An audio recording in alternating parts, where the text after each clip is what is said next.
His guy lived locked inside his room because his father and stepmother were a nuisance. His school friends, they betrayed him and now bully him. To avoid suffering, he locked himself in his room and used his free time to play games, becoming the best Minecraft player this world has ever seen, creating maps for a game, building worlds where no one could hurt him. Until one night, a portal of fire opened right in the middle of his room. From within the flames emerged Baphomet, one of the most powerful demons of hell. He had a simple proposal. Hell was overcrowded and needed expansion. He wanted Soon-Di to be the architect of the 20th hell. In return, he offered the power to send any traitor straight into it. Soon-Di accepted without hesitation. He chose betrayal as the theme. He built something inescapable, and when it was ready, he went after those who destroyed him, one by one. The boy who spent months without leaving his room now had a key, and he knew exactly which doors to use it on. His traitorous friends will be the first to pay. After that, maybe he will start changing the world without making the same mistakes as Kira. It all started a few days earlier. Yeom Seung-gi was 18 years old and lived in a room that looked more like an abandoned storage unit. Closed windows, a gamer's room of loneliness. Outside, his father banged on the door, yelling, demanding that he come out. But his father himself was one of the reasons he didn't want to leave. The woman with him tried to calm him down, asking for patience. She had moved into the house right after Seung-gi's mother left, and was clearly more concerned with her own future than with the boy locked in the room. The two soon left for dinner, giving their son a little more time. Seung-gi heard everything from inside the room. Shortly after, his cell phone vibrated. It was a message from Kim Sung-hwan, saying that his suspension was over and that he could go back to school to get beaten up again. 3 months earlier, in a Korean school, a guy raises his fist and lands a blow squarely on someone, sending him flying. The rest of the gang watches and mocks the boy who was getting beaten, but one of them seemed to feel guilty. The boy who had been hit was Yeom Seung-gi, and the gang leader tells him to get up so he can hit him again. Yeom Seung-gi crawls closer and begs Seung-hwan, the very boy who looked uncomfortable, for mercy, because they had been friends since elementary school. He looks at his old friend lying on the ground and remembers the past, but he's quickly snapped back when the gang leader asks if he was really friends with a loser like that. So that's why he couldn't hit the kid and acted like a coward, they remark. To protect his reputation, instead of saving a friend, Seung-hwan decides to kick him. He keeps up the act, saying they were never friends. Where had he gotten that stupid idea? Seung-hwan keeps hitting him non-stop. The other two keep fueling the humiliation. Even all bruised and swollen, Yeom Seung-gi speaks again and tells him to never dare call him a friend again. He didn't want to be a loser like Yeom Seung-gi. Back to the present moment, he was still immersed in his game. It really did make sense that he wanted to stay in that continuous isolation. On his screen, the game asks whether he wants to save the Hellcraft map. He clicks yes and decides to upload that new map to the game. While it was uploading, he took the chance to review some of the map's features. At least in that world reflected on his monitor, he wasn't betrayed. The young man posted the link to the new map on the game's blog, and soon after, several users sent messages thanking him for that new creation. Lying in bed, Yeom Seung-gi tried to convince himself that that was all he needed. But even though he wanted to believe that staying in his room and creating maps was enough, it wasn't true. In truth, he felt lonely and afraid that if he went out, he'd be betrayed again. After some time asleep, he got up again. Most likely, his father and that woman were already asleep. He went back to the computer to check the reviews on the map he had created. There, more praise followed. Users loved how difficult and well-crafted his maps were. He was happy to know that people liked his work. Suddenly, a new message notification appeared in the corner of his computer screen. That message was a bit puzzling, as it was written like this: "Hello human, I had fun with the game. It really goes toe-to-toe with real hell. Could I speak to you in person to discuss the creation of hell?" Yeom Seung-gi felt like a child was inviting him to a job interview. Besides, how would they talk in person without arranging a location? A deep voice echoed from a shadowy place, saying that finding a human's location would be nothing to him. A snap of fingers followed those words. Suddenly, a fiery portal began to open inside the teenager's bedroom. He looked at that light in shock, thinking his room was on fire. But out of nowhere, a figure started to form amidst the flames, scaring Yeom Seung-gi even more. The demon's deep voice reverberated through the room as he introduced himself. He said he was the master of the 20th hell that was about to be created, and his name was Baphomet. The protagonist let out a sigh. Surely, depression and months of isolation had finally driven him insane. He was hallucinating ghosts now. Footsteps were heard as Baphomet approached and lifted him by the arm, saying he was no mere ghost or hallucination. He had come for him to make use of the boy's talent. Yeom Seung-gi was in shock. It was actually real. He broke free from the demon's grip and tried to back away, but Baphomet told him to calm down, because if he didn't, he'd rip out his brain and eat it to absorb his knowledge. Now sitting as if they were in a job interview, the two stared at each other while the boy opened a can of soda. "So he was a real demon?" the boy asked, and Baphomet said he wasn't just real, he was one of the upper demons. As if it were the most normal thing in the world, He drank from the soda can, and Yeom-sun-gi asked if he had seen the Hellcraft map he had created. Baphomet said yes and added that he was impressed by his skills. That map wasn't particularly impressive, yet despite being inescapable, he had made it look like there was still light at the end of the tunnel, a false hope, cleverly designed as traps to torment players. Despite the cruelty, it maintained a certain dignity in its design. Yeom-sun-gi looked at him, thinking he had created the map inspired by his overwhelming resentment. The demon said that hell was starting to run out of space and needed to be expanded quickly, and Baphomet had been chosen to be the master of this new hell. Therefore, he wanted Yeom-sun-gi to be the creator. He wanted this new place to resemble Hellcraft, or perhaps be even worse. The boy thought deeply about it, but he had no intention of getting involved with the demon. He just wanted to keep living the way he was now, amid all that garbage. How could he be satisfied with such a miserable life? Baphomet questioned. He still had one more offer to make. With the projection of a new hell, they'd need to run some tests before the official opening. That bit of information made the boy a bit more interested. So the final proposal was that if he created that hell, he would have free will to imprison any sinner he wanted in it. Those who had betrayed him, wouldn't he like to send them to a hell of his own creation? It seemed like Yeom-sun-gi had made his decision. Due to his weakness and hatred toward those who had wronged him, he decided he would be the new creator, and took the key that was offered to him. If accepting to create a hell meant he could take revenge on those worms, he would do anything. Without a second's hesitation, he grabbed the key as if he had been waiting for that moment all along. Baphomet clasped his hands together,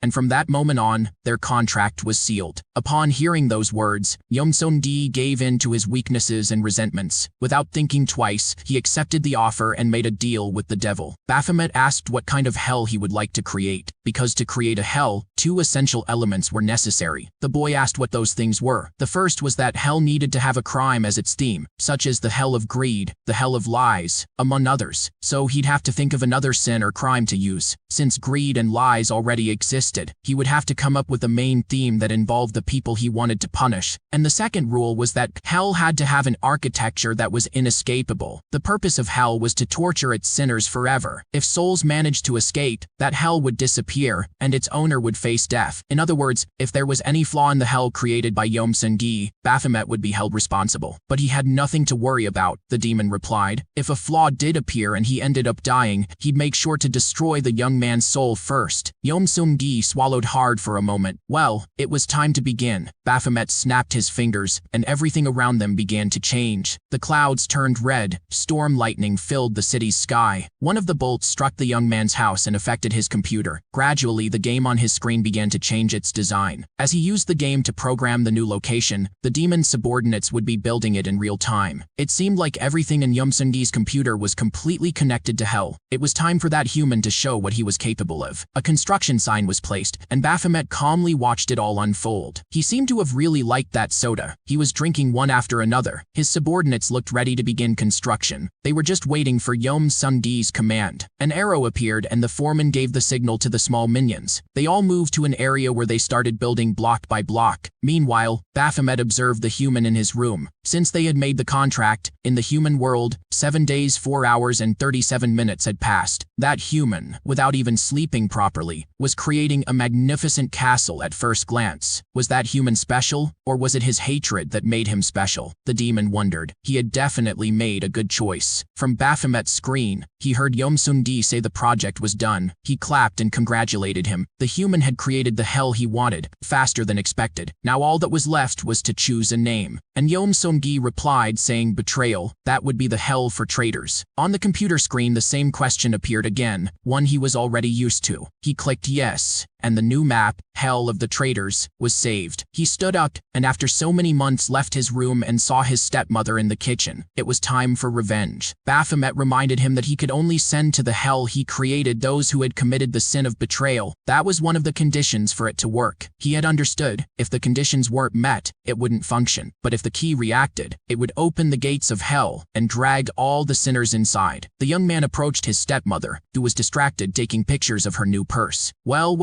look who crawled out of his hole. You should take a shower, she said. You stink just like your mother, she added. Yeom-sun-gi looked at the key in his hand. It was a complicated choice. Since hell had been created so recently, There was no way a sin could have been committed in that time frame. He would probably have to wait a few days. But his stepmother kept being vile, asking why he had to come out of the room while she was around. Meanwhile, she was picking which purse photo to post. The more she complained, the more he wanted to send her to his hell right away, because she was definitely scum who deserved to suffer. At 23, his mother had been sold into an arranged marriage between families. Because of that, the poor woman had suffered at the hands of her husband's relatives her entire life. Even so, she always smiled at Yeom Seung-gi whenever he was nearby. Everything had gone wrong. She was probably the one who should have cried the most, yet she kept that smile on her face. Yeom Seung-gi couldn't stand hearing the fights and seeing his mother show up hurt afterward, acting like nothing had happened. But eventually she lost her place at the table. If it had at least been for love, it would have been less infuriating. Being replaced by a younger woman clearly only interested in money. The worst part was that Yeom Seung-gi would hear her bad-mouthing his father to her friends, and the Viper never bothered to hide it, even threatening him. If he didn't want to be kicked out like his mother, he'd better stay quiet. She was nothing but a parasite who wanted to spoil herself at others' expense.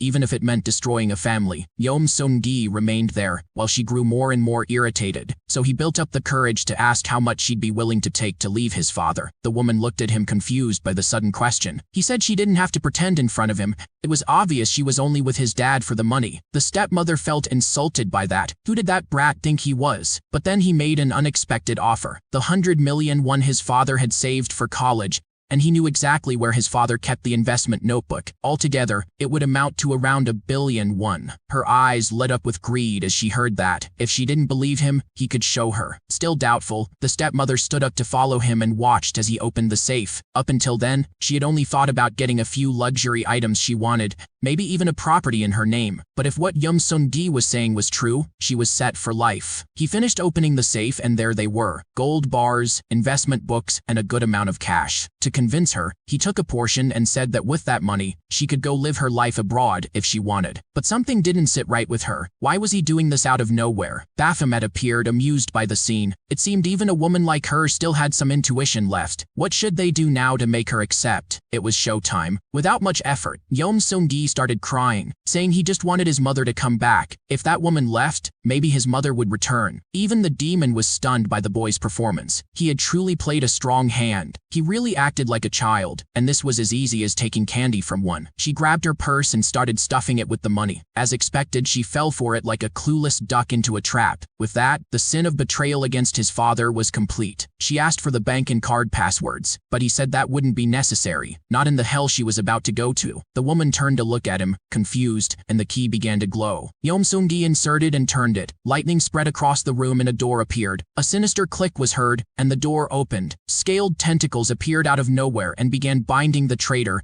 dragging her straight to hell as she screamed in despair. But her screams vanished the moment the door closed. Yeom Seung-gi had just sent a living person directly to hell. She landed in a concrete room, completely inescapable. Suddenly, the walls began to close in, making the space tighter and tighter. Baphomet watched everything through his viewer. He asked if Yeom Seung-gi wanted to see, but the boy said he was feeling a bit nauseous. The demon asked if he was feeling guilty about what he'd done, but he was caught off guard when he saw that human laughing. Yeom Seung-gi rushed to put on his school uniform. Having been secluded for so long, he was thinner than expected. The demon stared in disbelief. It hadn't even been an hour since he'd sent that woman to hell, and he was already moving on to his next target. In response, the boy said that as long as the sword was in his hands, he would keep fighting. After all, an empty hell was no hell at all. Doing it for personal satisfaction might be questionable, but in the end, Baphomet had to agree. The screams of the damned are what make hell real, and filling it with more souls would be sophisticated. Yeom Seung-gi zipped up his backpack and got ready to leave. It had been 3 months since he last went to school, and without hesitation, he left home in search of the next sinner. Little by little, the hell of betrayal was growing in population. This was turning out to be more exciting than he'd imagined. Already at school, room 2, row 4,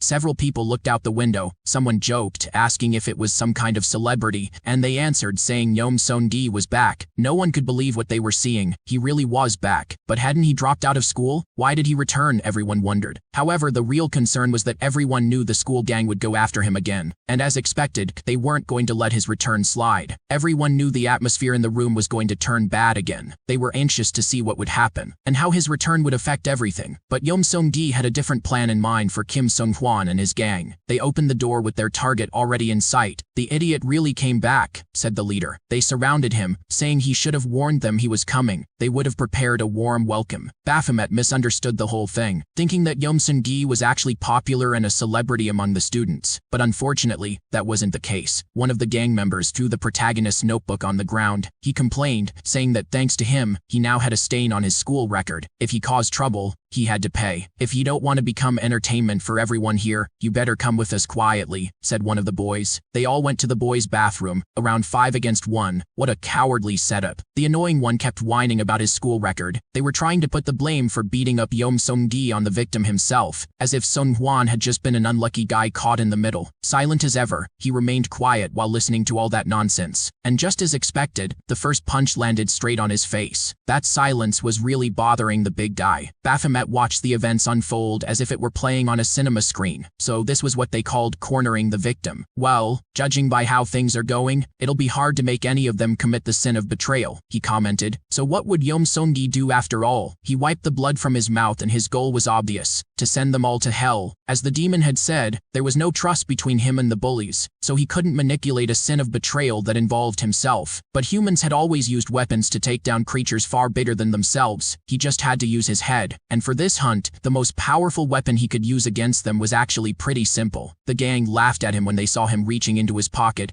thinking he had brought a knife for self-defense. But to everyone's surprise, he pulled out 5,000 rees. What he would use against the group was the power of money. But there was no reason to try and bribe them. They could just beat him up and take the money afterward. "I'll take the beating, that's fine, but it's really unfair for you to do this," he said. Baphomet got excited with the way things were going. Yeom Seung-gi threw the stack of money on the floor. Besides the beating, he had only one request to make. Sung-hwan gritted his teeth and went in for the attack but was stopped midway. The leader said they should hear him out. After all, there was money involved. Just like the protagonist wanted, they had taken the bait. He bent down and picked up the money, saying that if he managed to hand over 5 grand just like that, then he probably had more where that came from. "So, what's your request?" he asked. He looked at Kim Sung-hwan and said his request was for them to beat him up. Everyone turned to look at the boy from before, who was now in shock. If that amount wasn't enough, he had more in his pocket. "Let's destroy Kim Sung-hwan, who betrayed me when we were still friends," said Yeom Seung-gi. His trap was set. It was time for the hunt. A laugh echoed. "Maybe this idiot is actually interesting," said the leader. He stuffed the money into his pocket. He congratulated Kim Sung-hwan for his last performance of denial, but it seemed that in the end, the two really were friends. "A little act of payback. Consider the next few minutes as just that," he added. The big guy tried to hold the boy, but he dodged his arm. "What the hell are you talking about?" He tried to defend himself. "We were never friends. Why are you trusting scum like Yeom Seung-gi?" "Scum? We're just taking a bit of money from a friend. What's so hard to understand?" the leader answered shamelessly. Kim Sung-hwan couldn't believe what he was hearing. He looked furiously at the boy on the floor. He grabbed him by the collar, asking who he thought he was to drag him into that mess, and how he had the nerve to do that to a friend. What kind of friend was he even talking about anyway? But then, Yeom Seung-gi corrected himself. Since they were childhood friends, it was only fair to go through that horrible experience together. The brown-haired boy got pissed and went to hit the protagonist but was stopped.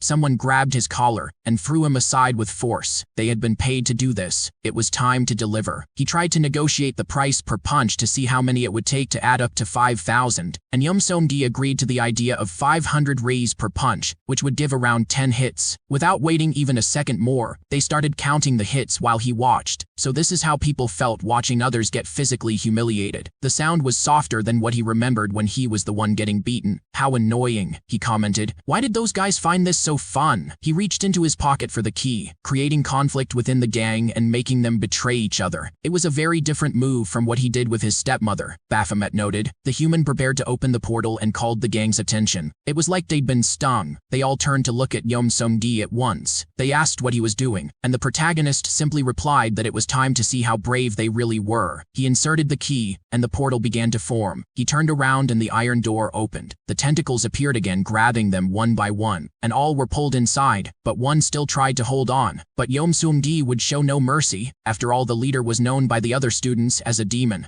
Scenes of what they had done to him flashed through his mind, every humiliation, every punch, every moment of psychological torment. Now, that trash was surely going to feel right at home. He pried off the last finger of the leader holding onto the door, and he was completely devoured. The only one left was Kim Sung-hwan, who trembled like a chihuahua. Yeom Sung-gi turned to face his former friend. Baphomet watched the two boys, intrigued. The protagonist slowly approached while the other backed away in fear. Wasn't he curious about what had just happened, he asked? It might sound unreal, but he had just opened the gates of hell. He'd received the key just a few hours ago. Kim Sung-hwan then asked if he was being spared. At that moment, distant memories of the two from their childhood crossed his mind. Those had been such tender and happy days. He returned to reality, not knowing what the other thought of him now, but despite everything, he still considered him a friend. So, that beating he took before, that was enough. Kim Sung-hwan said the other might not believe it, but he had been afraid of those guys too. Hearing that was a relief. They might slowly be able to rebuild the friendship they once had. The protagonist was leaving, but he accidentally dropped the key on the floor. Upon seeing it, Kim Sung-hwan remembered what his friend had said and what that key could do. Without thinking twice, he rushed to the key and picked it up. "You idiot, don't start acting all high and mighty after sending them to beat me up," he said. But when he opened his hand to look at the key, he saw it was just a regular key. Yeom Sung-gi had deliberately dropped his room key. The real one was still in his hand. He had truly lost his chance at redemption. And one more sinner was dragged into the hell of betrayal. Baphomet applauded. That had been quite the show, full of twists until the very end. But he said the last one wasn't meant to be a trap. It was a test. He truly wanted to give his old friend a chance. The one who had betrayed him was now at rock bottom. Though, in hell, there wasn't exactly a rock bottom. Everyone suffered the same. But still, things were about to get boring again. It was time to make hell a bit more chaotic once more. Yeom Sung-gi washed his face, still gradually coming to terms with his new reality. The demon commented that he couldn't figure him out, which intrigued him greatly. When he sent the stepmother to hell, he thought he was some kind of vengeful, evil being. But when he saw his classmate, he let his emotions speak, as if he were repulsed by what he'd done. Well, he was the last being who would judge him for that, but some might feel suffocated in a way. Yeom Sung-gi turned off the water and said Baphomet could relax. He wasn't going to let any of that mess with his head. That discomfort he was feeling wasn't because he felt pity or guilt. He felt pathetic for not having erased those traitors from his life sooner, for letting them ruin it. More and more,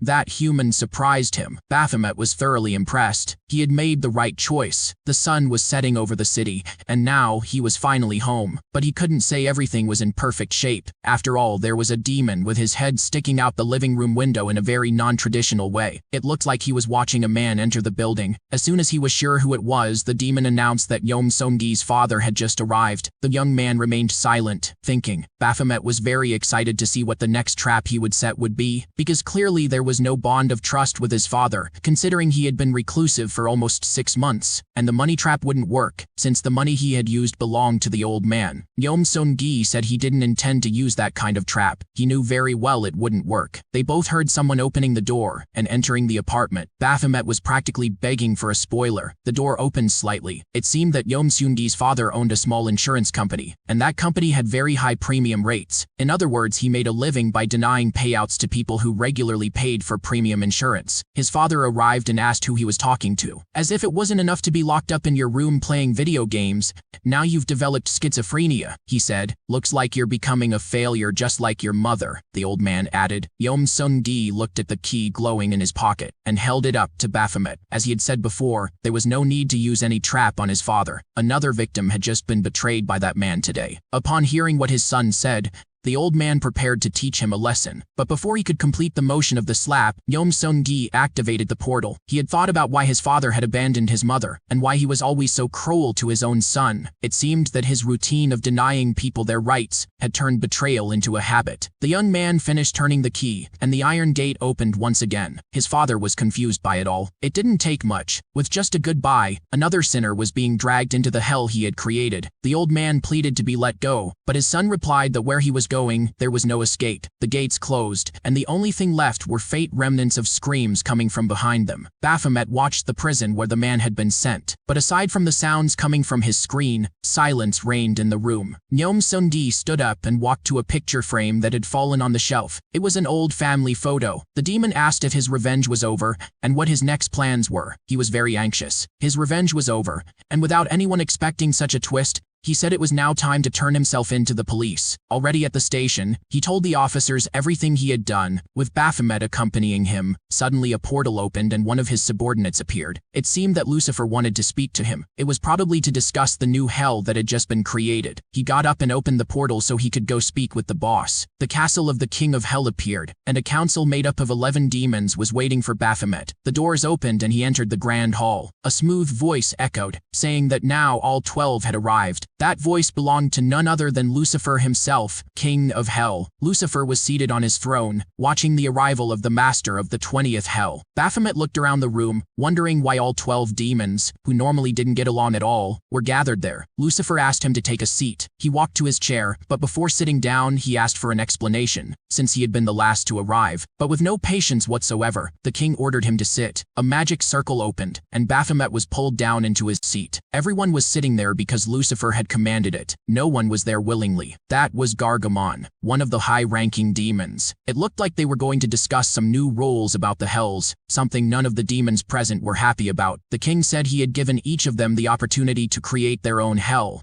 But, as with any contract, at no point did he ever say that each of them would own their own hell. In other words, he never promised that the hell they created would become the official hell. A woman named Lizanne joined the conversation and said that the hells they created would then be their responsibility, but they would not be official hells. Exactly, said Lucifer, and the most interesting part of it all was that none of them had created their hell alone. They had all hired a human of interest to help with the creation. Baphomet thought the others wouldn't have had the same insight he did, but it actually made sense. In the end, the most grandiose hell ever created was the Hell of Disbelief, planned by Dante, a human. A strange eye began to move, as if it wanted to speak. That was Sadius, another high-ranking demon, and he wanted to know what Master Lucifer had in mind. He answered that it was quite simple. He would choose the best hell to become part of the official hell, and the rest would be exterminated. Everyone was shocked to hear that, and what they feared was true. Lucifer wanted a battle to take place between the creators of those hells. Back at the police station, Yom-Sun-gi was now in the interrogation room. He had gone to the station to create confusion in the investigation, and reported the disappearance of his father and stepmother. But not everything went as expected. There had been a report about the disappearance of a group of bullies. Desperate parents were begging for their children to be found. In the end, 6 people had vanished in the same neighborhood in just one day, and he was the only link between all of them. So why hadn't he acted with more caution from the start? Why had he done everything all at once, within just a day or two? The explanation was obvious, because there was no way they could convict him as guilty. The only connection was between him and the missing people. There wasn't a single living soul who had seen him open the gates of hell, and much less any evidence like weapons or bodies to be found. There are always links between missing people, but the law wasn't simple enough to convict someone based on that alone. Yom-Sun-gi smiled. He would likely be released soon. The junior investigator told his senior that despite everything they tried, they had no evidence against that boy. What were they going to do? An amateur like him couldn't have hidden all the evidence without leaving a single trace like that. In this situation, the only thing they could do was let the boy go, said Detective Chief Park Sang-sik. But before that, he wanted to have one more word with the kid,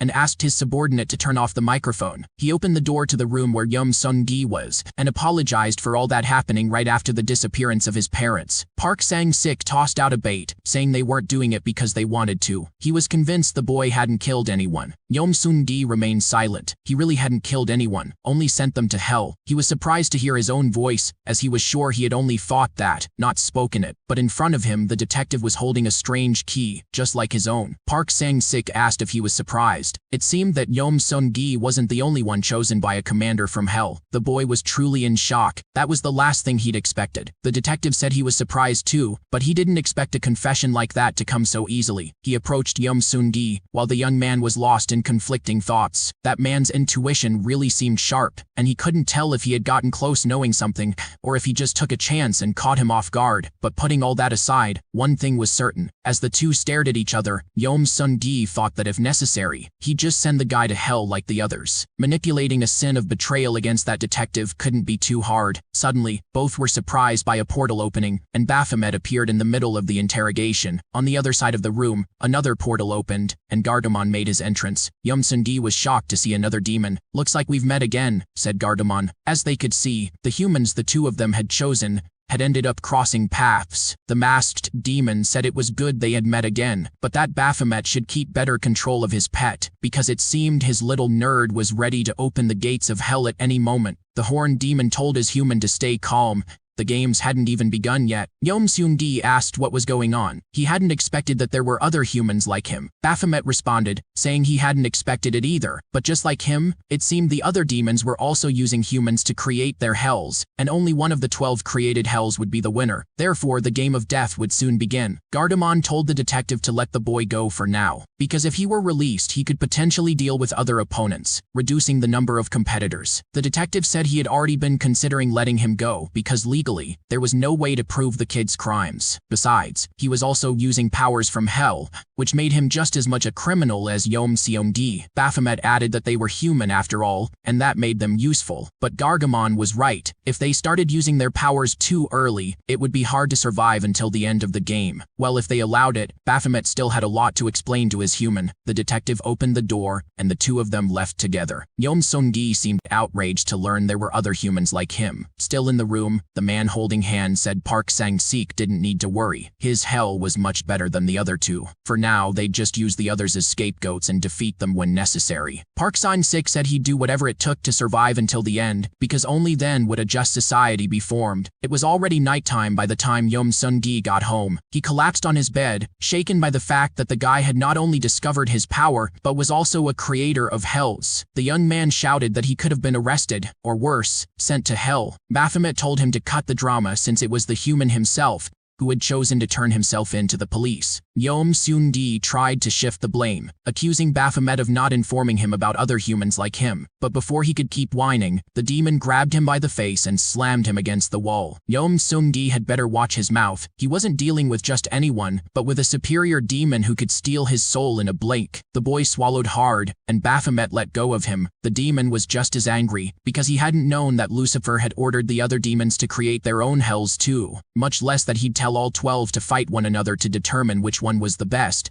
His rage at Lucifer's decision was more than obvious. Seung-gi asked about the game of death, trying to confirm if the goal was simply to survive until the end, and Baphomet asked if the human really thought he was capable of that. But first, the young man needed to learn the rules of the game, and what had happened while he was being interrogated at the police station. The demon agreed with him, and said he'd show him. He raised 2 fingers to Seung-gi's eyes, making him curse from the pain. Unfortunately, that method of showing was better than explaining. Everything went dark, and then a light appeared. An image of a man began to form in his vision, and out of nowhere, Lucifer was in front of him. Seung-gi could see everything happening in full detail, as if he were right there in that moment. Someone raised their hand and said that Lucifer's thirst for war was a great idea. That man was Lam, the flaming eagle. But in order to prepare, he continued, they needed to know the rules of the game. Lucifer seemed to think about it. What he actually wanted was for the chosen humans to fight and send each other to hell. You don't know the sin tied to each other's hell, just like your humans don't know either. Manipulate your chosen ones and make them set traps to send their opponents here. In other words, it would be a game of tag where you don't know who your enemies are, and the last one standing is the winner, Lam explained. Lucifer agreed with what that demon had said. That way, they could see which of the hells was truly universal, and how unique a hell created by a human could be. Lam raised his hand again, and asked if there were any other rules besides that, and the king said they couldn't use their own demon powers to help the humans. Any other method was allowed, as long as it was the humans who sent each other to hell. The vision dissolved, and he returned to reality. Now he understood why the game was called the game of death, because there was no choice. Even if he wasn't the hunter, someone would come after him eventually. Baphomet agreed, saying that rule applied to him as well. After all, demons are connected to their own hells by contract, meaning, along with the humans, all the demons would cease to exist, except for one. It really was a lot of information to process, but in truth, Seung-gi couldn't care less about Baphomet's life. Even if he ended up in someone else's hell, he would take it as karma coming back to him. There was only one concern in his mind, and he decided to ask Baphomet what would happen to the people trapped in his hell if he ended up imprisoned in one of his opponent's hells. Well, that answer was simple. they would disappear too. So there was no easy way out. Yeom Seung-gi had to give his best because he didn't want those bastards who were in prison to have a peaceful death. Baphomet shivered at those words. The young man he had chosen was insane. He didn't want to survive to save himself, but to ensure that his sinners kept suffering. Ensuring eternal suffering was the essence of hell. There was no way he could let what he had created fall apart like that. Right or wrong, Baphomet was glad to have a human like him by his side. Maybe becoming the master of a new hell wasn't such a distant dream after all. The demon reached out his hand and said he recognized him as his partner, and the two saluted each other. But from afar it seemed someone was literally watching them. Sadius and his human, Pu Min Che, were standing on top of a building, observing them from a distance. It seemed the games were really about to begin. Yeom Seung-gi wrote the rules on a sheet of paper. Summed up, there were 4 rules. Rule 1, victory is decided when one creator imprisons the other. Rule 2, demons can help, but without using their powers. Rule 3, any method can be used. And Rule 4, the process continues until there is one winner left. Unless Lucifer changed his mind and added more rules, those were the conditions. So here came the first question. To what extent could the demons help? Aside from authoritarian power, what other abilities did they have? Asked Yeom Seung-gi. Well,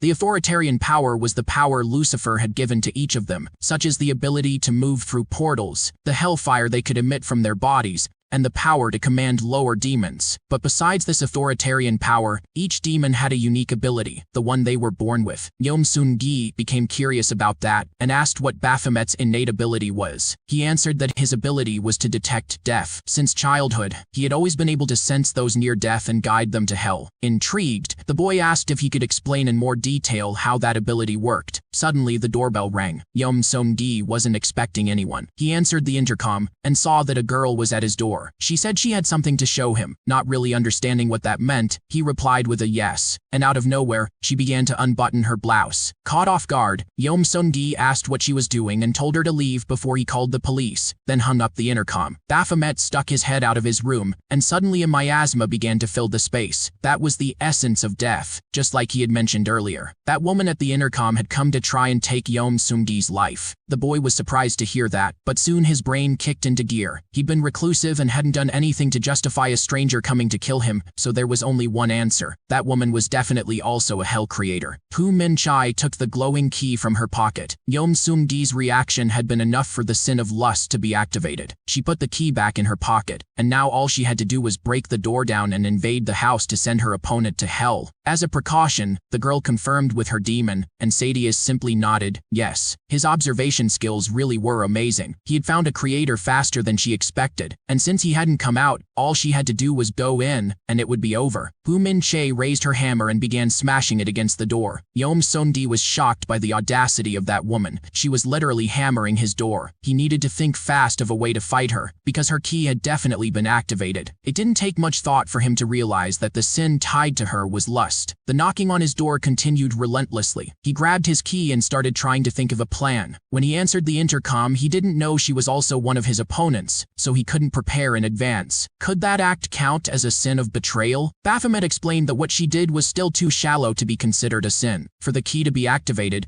the opponent had to abandon their faith. Obviously, a casual action like that didn't equate to the sin of betrayal, even if it was intentional. The rules of hell weren't that lenient, but Yeom Seung-gi seemed very calm, so Baphomet asked if he still had another card up his sleeve. Another hammer blow echoed against his door. If the other party had already activated their key and intended to enter the house, said the protagonist as he approached the door until he stood in front of it. He had to make her believe he was capable of summoning his power the moment the door opened. The young man sat in front of the door and warned the woman outside that if she came in, she would go straight to hell. Though confused for a second, she concluded he was bluffing, and continued hammering the door. The girl confirmed what he had already guessed. She was forcing her way in because she had already triggered the conditions to open her hell's door. She finally managed to break the doorknob. Yeom Seung-gi gave her a second warning, saying that if she stepped in, she'd fall directly into his hell. Pu Min Che definitely wasn't expecting that. He wasn't begging for his life, nor was he hiding from her. Could what he was saying actually be true? She wondered. Just as expected, she fell for his bait like a duckling. He asked if she was curious to know why he wasn't running away, and began explaining that the hell he was responsible for was the hell of invasion. She looked through the hole in the door and the two stared at each other. It was, in fact, a half bluff, but he had to play with the cards he had. There was nothing in Lucifer's rules that said he couldn't lie about the theme of his own hell. Baphomet looked at him with admiration. Despite the short time he had already managed to come up with a trap, but as a human with high intelligence, Hu Minche also knew there was a high chance that it was a lie. The probability of it being a bluff was certainly over 90%. But what if, in the end, it was real? What if she really opened the door and triggered the condition for Yom Sung-dee's hell? She imagined that scenario and convinced herself she didn't want the game to end there. A moment of silence followed as she considered all the possible outcomes. Possibility 1. Insert her key into the lock and activate her hell, but in return, it might also activate her opponent's condition. Possibility 2. Retreat, but if she did that, the other player wouldn't fall for it again. Yom Sung-dee would remember that attack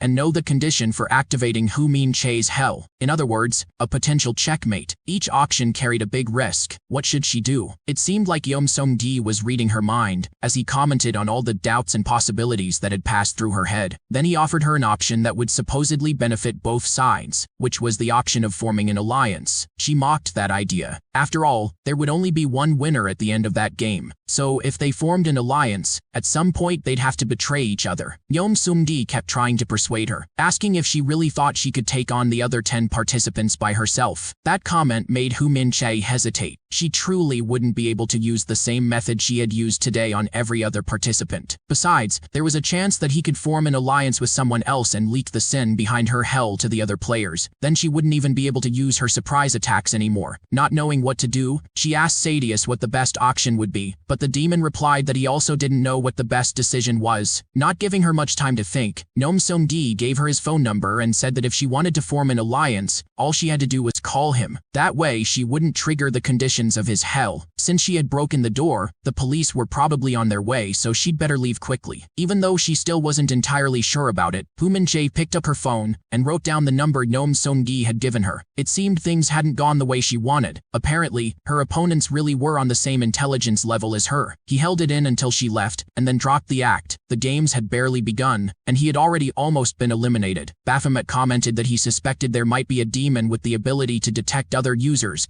but he hadn't expected them to be the first. But more importantly, Yom Sung-dee truly deserved praise. His quick thinking had surprised him once again. They kept talking and discussing their next steps. Yom Sung-dee was making some changes to his hell through the game when a message popped up on his phone. Hu Minche had agreed to form an alliance with him for the time being. He looked at his phone, thinking that just surviving today was already a victory. If she leaked any information about their alliance or his power, Yom Sung-dee could activate his hell of betrayal. That had really been a brilliant move. Meanwhile, at the police department, Detective Park Sang-sik was checking some confidential files. He seemed deeply focused in his research, looking for other creators like himself. Dardamon asked if he was using his power for that. It wouldn't be such a bad idea. But the number of missing people was too high, so even if he wanted to use his power, it was more complicated than expected. Someone seemed to enter his office and asked if he was already about to leave. The detective questioned what his assistant was doing there at that hour, and the young man replied, he was just doing a small restock. The young man opened the drawer to put away his bag, and took the chance to mention that earlier,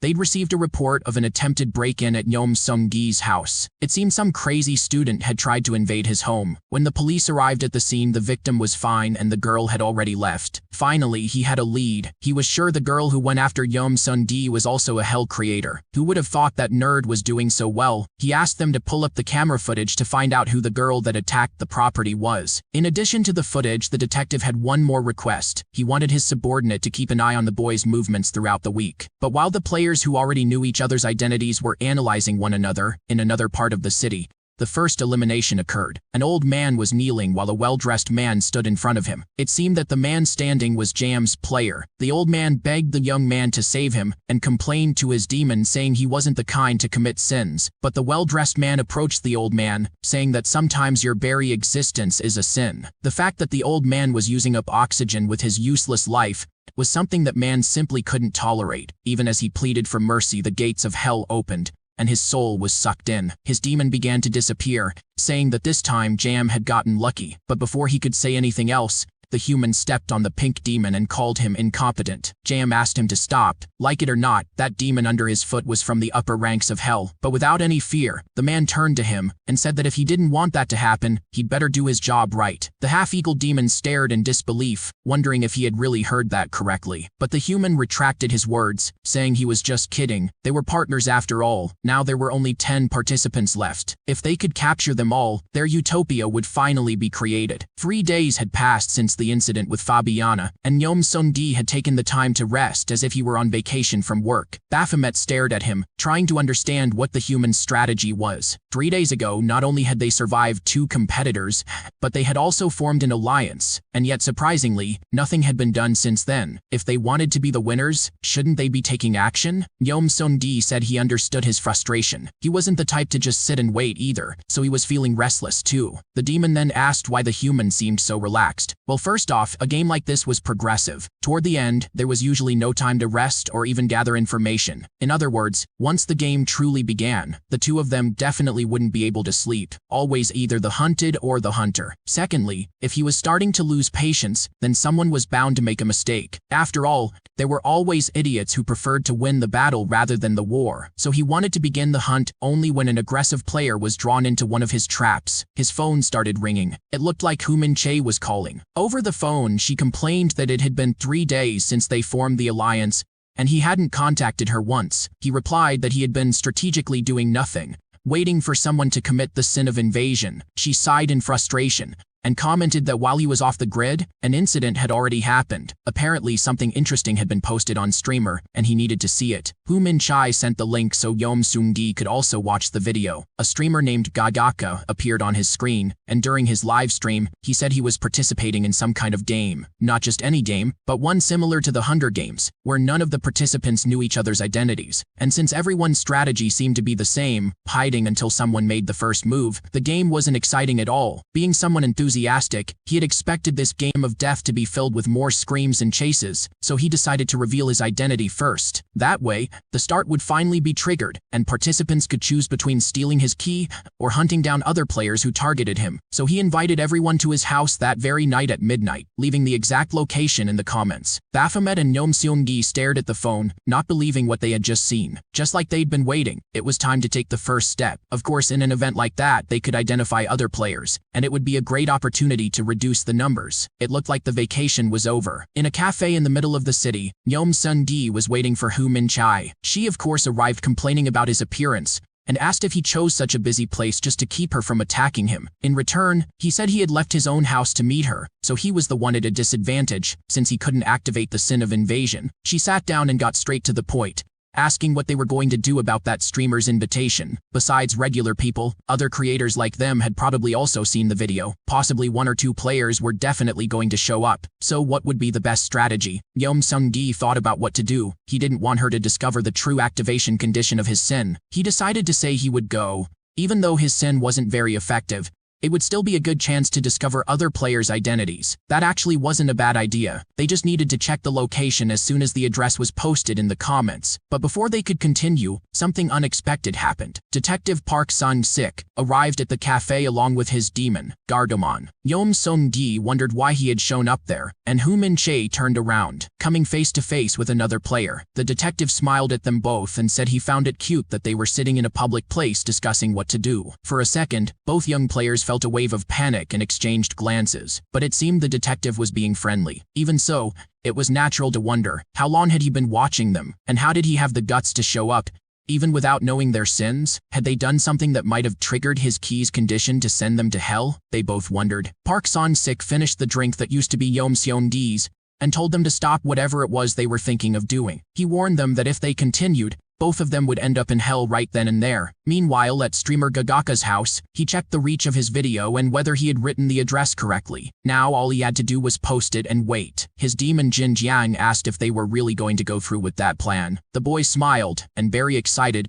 confirmed that they were definitely going to follow through with it. After all, he had already placed the cameras in their proper positions. Besides, Jin Jan's ability wasn't useful for much else. And so, the first major event in that game of death was set into motion, and Gagaka's strategy preparation was complete. At the cafe, the three remained seated, motionless. His ki was glowing, which meant someone had committed the sin that activates his power. But when could that have happened? Since the announcement in that video about the games, he had tried not to commit a single sin. Yeom Sung-gi remembered a detail. At the police station, his ki wasn't activated when he showed it. So could it have been reacting to Hu Min-chae and not him? He looked at the woman in front of him when suddenly a hypothesis formed in his mind. Yeom Sung-gi tried to get Hu Min-chae's attention, but he was interrupted by Park Sang-sik, who seemed to have something to say. Even so, he stood up. The detective gave the boy one last warning, but Yeom Sung-gi said he was bluffing. If his theory was correct, the detective had threatened someone to activate a sin and use that moment to approach them, because if neither he nor Hu Min-chae had committed sins, the other could only be bluffing. And with the sinner in the cafe, all the pieces fit. That explained why his ki was active in that place. Besides, Yeom Sung-gi hadn't seen him check his ki at any point since entering the cafe. He noticed an obviously anxious man sitting nearby, and that bell on the table hadn't been there for long. Yeom Sung-gi walked over to the man and went straight to the point, asking if he had entered the cafe after being threatened by Park Sang-sik. Hu Min-chae stood up in outrage when she realized it had all been a setup, and our protagonist confirmed his hypothesis. "Who do you think you are to treat us like that?" the girl complained. The man who had been used took the opportunity to confirm with the detective and rushed out of the place. Park Sang-sik gave a faint smile, which startled Yeom Sung-gi. The detective said the boy had really grown, or maybe, last time they'd met, he had been so overwhelmed that he let something slip. What could that guy be planning? But then he stood up and told them it had all been a test. After all, he didn't want to ally himself with two idiots. Even so, Yeom Sung-gi didn't let it go, and remained suspicious of him. But in a friendly tone, he asked the two young people to sit back down and hear his proposal, as if there were no tension at all between them. Now the detective was drinking from Hu Min-chae's coffee, making it all seem like the most normal thing in the world. She asked the nerd if they were really going to listen to what the detective had to say. After all, they didn't have much time. But the reason Yeom Sung-gi hadn't stood up and left was precisely because that guy was a detective. Because of that, he had the ability to find hell creators like the two of them through police case records. Besides, there was still the possibility of him forcibly detaining or restricting someone using his public authority. In short, players like them who only had one card to play were at a disadvantage against the detective because he had two. So, forming an alliance with him would be a good move. And considering the battle to come, having one more brain on the team would be an advantage. Yeom Sung-gi made his move and said he'd agree to an alliance if the detective revealed what his sin was. Asking for his sin like that wasn't something he could just hand over on a silver platter. Hu Min-chae commented that forming an alliance without knowing each other's sins wasn't a good idea, but the detective went on, saying that instead of revealing his sin, he had some excellent information to share with them. Like it or not, both were interested in the offer. The detective continued his speech by asking if the number of people they had sent to hell was still in the single digits, because so far, he had sent 117 people to hell. As expected, Yeom Sung-gi and Hu Min-chae were shocked by that information, but they ended up disturbing the other people in the cafe and apologized for the exaggerated reaction. So, having sent so many people to hell, he had managed to gather some information about how key activation works, like how long the key stays active, how far the person can be, and even how many people they can send at once. And the more people he captured, the more information he managed to gather. So the proposal was that he would share that information with the two of them, in exchange for forming an alliance during the battle that was going to take place that night. Obviously, the two end up accepting the proposal and make their exit. Gardamon reappears, questioning whether Park Sang-sik hadn't given away too much information for an alliance, considering how hard he had worked to get it. But he says the demon shouldn't worry, because the notebook he lent them had some important numbers switched, and if they ever betrayed him, Park Sang-sik would be able to devour both of them at once. At night, in a park in the middle of the city, Yeom Sung-gi and Hu Min-chae wait for the announcement of Gagaka's location, with 3 hours and 20 minutes remaining until the official release. But while they waited, it was a good time to start thinking about their teamwork. He calls Hu Min-chae's attention and says he has a few questions to ask about her key's ability. Could she use it now? Because if they identified Gagaka's location first, they might gain some advantage before the other participants arrived. In response, Hu Min-chae picks up a stick and starts drawing on the ground. As she explains, Her demon's ability is to locate the nearest demon to them. In other words, she could only track the demon of the closest player within a certain range. So that night, she had come to him because he was the nearest player within her ability's radius. He asks how often she can activate her power, and she says it's every 12 hours for 5 minutes. Since she knew he would be home the whole time,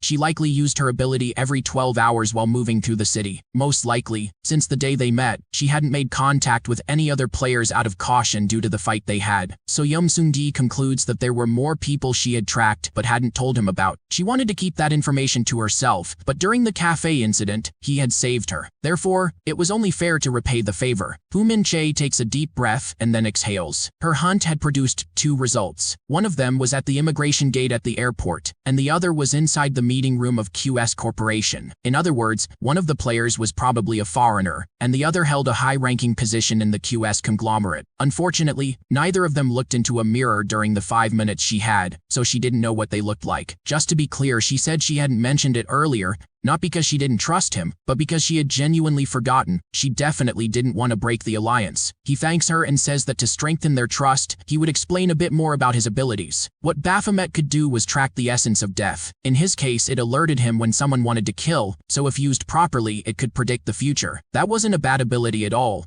especially combined with the sin of his key, Hu Min-chae comments. Now that they knew each other a bit more and there were still 3 hours left until the official release, it was best to separate so they could rest before the battle. She agrees, and Yeom-seung-gi says he'll send a photo of the detective's notebook so she can study it too. He raises his hand for a friendly high five and tells her to survive. After all, just like him, she wouldn't want her prisoners to have an easy death. That makes her remember why her sin's theme was lust. In a room, a cell phone is set up with the camera on, resting on a desk. A young man appears on the screen, and Hu Min-chae in the background asks why the camera is on. He says it would be fun because of the adrenaline, and asks her to do it just this once for him. The next day, at her school, 2 guys suddenly start hunting her down. Inside her locker, several slurs had been written. It was easy to understand what had really happened from there. A man rubs his hands together. Standing before Hu Min-chae is her ex, apologizing and begging for mercy. But she says it was far too late. The damage was done, and her family had been destroyed because of him. Hu Min-chae returns to reality and agrees that Yeom-seung-gi was right. She couldn't let the people in her hell die so easily. The two give each other a friendly high five and say they will survive until the end. Yeom-seung-gi was analyzing the notebook the detective had given him and making some notes when suddenly Baphomet appeared in his room. He begged the human to stop making him walk so much because his feet were hurting. After all, he was only used to moving through portals. In response, Yeom-seung-gi told him to stop whining,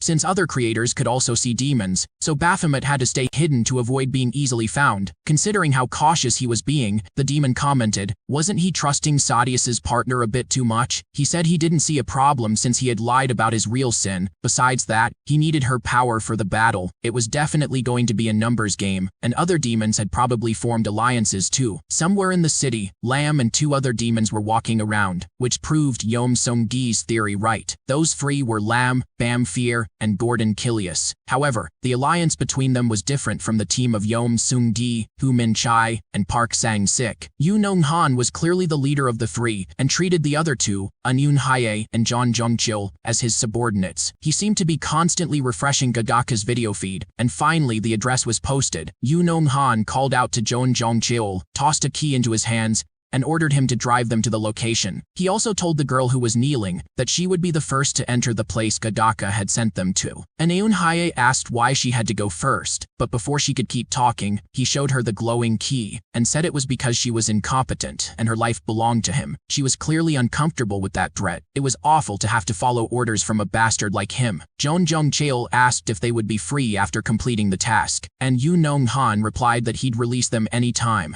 as long as they became useful people so they didn't need to worry. That way, all the participants were now heading toward the place Gagaka had posted. Let the games begin. The city looked peaceful at night, without the bustle of people passing through the streets like during the day. Yeom-seung-gi's group was now gathered near a parking lot. They were discussing the information written in the notebook the detective had given them. It seemed they could only drag up to 5 people at a time into hell. When the hell gate closes, it has a 1-minute cooldown before it can be opened again. The maximum distance between the gate and the center is 10 meters, even if the target is visible. If it's not within range, they won't be dragged in. Hu Min-che commented that he had forgotten one detail. Even if the key recognizes someone as a sinner, if the creator doesn't acknowledge that person's sin, they won't be dragged in. In other words, there were two conditions for the gate to work. The target must sin, and the creator must recognize them as a sinner. It seemed they had studied thoroughly, so the team's first goal was to spot and identify the other players. Second, gather clues about the other's sins. And third, all three had to survive. No matter the urge to reduce player numbers, they had to make it out alive. Hu Min-che asked about not taking risks to thin out the players, but Park Sang-sik replied that there was no reward for dragging other players into hell,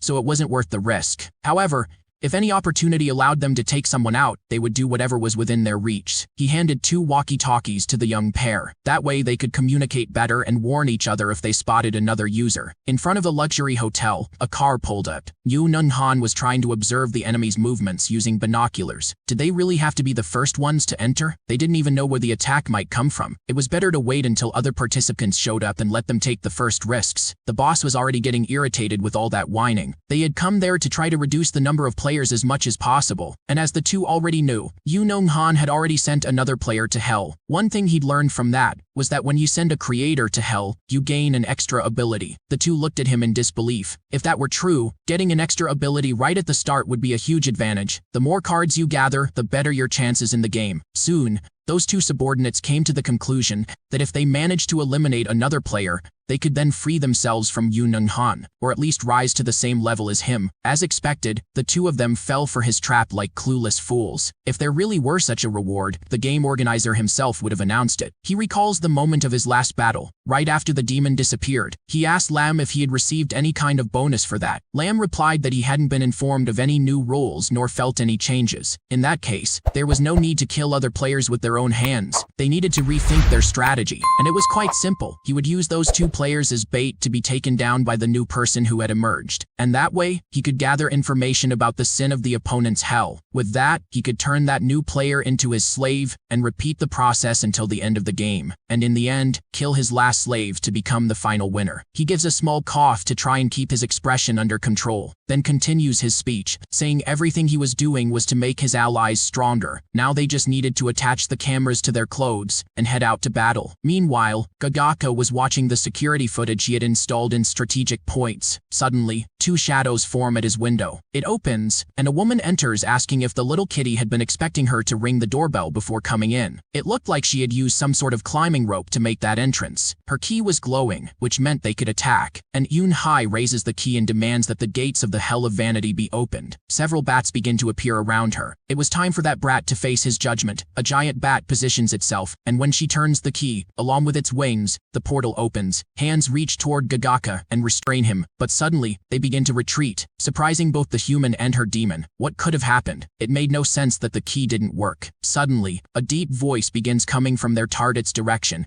and Yoon Hai couldn't believe what she was seeing. They had completely targeted the wrong person, and as a mask is removed, another demon reveals itself. The two had no idea that was even possible, and before they could think of anything else, Gagaka's Hell of Invasion was activated. A green smoke began to fill the space, and bound by a rope, the girl and her demoness were dragged into Gagaka's hell. Suddenly, everything goes dark, and in a dance school, a countdown can be heard. 3 girls are rehearsing. Carla looks at her phone, watching a different group of girls dancing while wondering how long she would remain a trainee. Out of nowhere from the other side of the room, a commotion can be heard, and a guy announces that the girl beside him, named Yule, will be debuting, and Yoon Haya was shocked by the announcement, and questioned why that girl was debuting before the others she had trained with. He responds that it was a decision made from above and there was nothing he could do, so instead of complaining, why didn't she celebrate with the other girls? Whether she wanted to or not, she was crushed by the news, and someone approached her with a tissue in hand. That someone was Yule. She thought the other girl was being compassionate about her pain,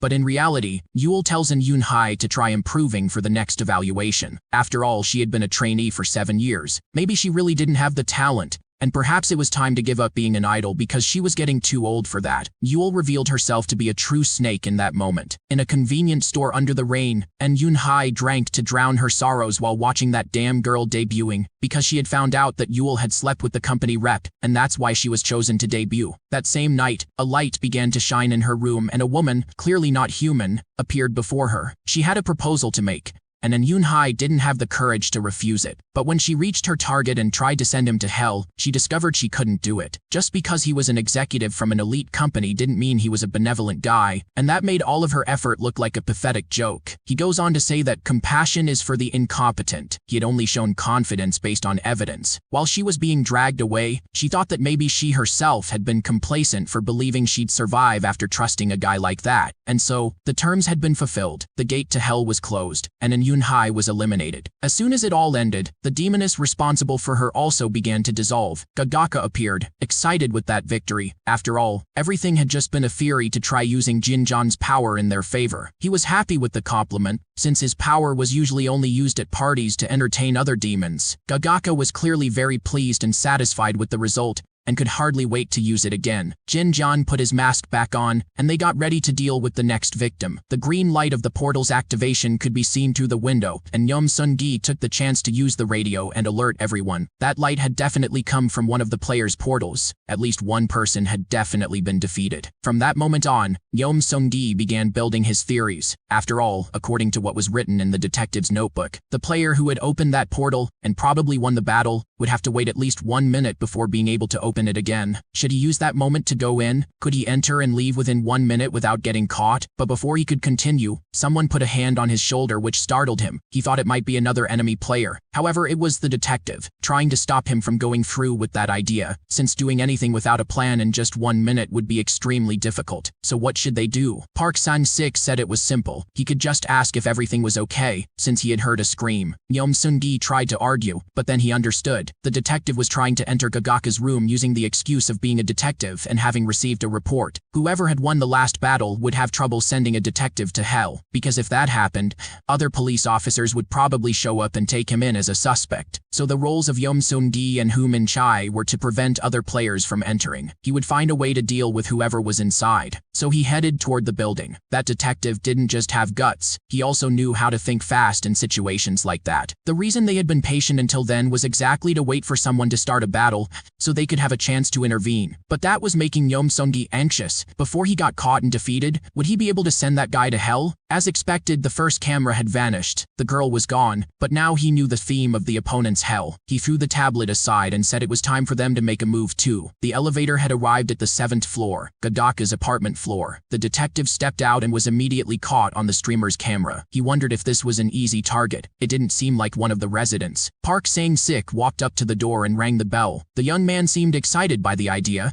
After all, the door was open, so the guy just had to come in. He went back to the closet and had his demon act properly. But Park Sang-sik kept knocking and said he was a detective and had come because of a report. It had definitely been because of the earlier noises and light, thought Gagaka. That was truly a serious problem. And just as the detective had planned, the young man had exactly the line of reasoning he expected. If I send him to hell, I'll probably be arrested. And if I open the door, it'll buy time for other players to show up. The sooner he dealt with this, the better. So he went to the door and asked what report the detective had received. He said it was nothing serious, just someone reporting that a woman had been heard screaming in the next room, and asked if they could talk for a moment. Meanwhile, Yeom Sun-gi was watching from outside, wondering how he'd handle the task of preventing other players from entering the building. It was definitely easier said than done, but he had to find some way to stop them so they could continue with the plan. He called Hu Min-chai on the radio, and asked if she had seen any unusual movement. She replied that she hadn't yet, and asked if everything was going well with the detective. Yeom Sun-gi says that he had gone to confront the streamer,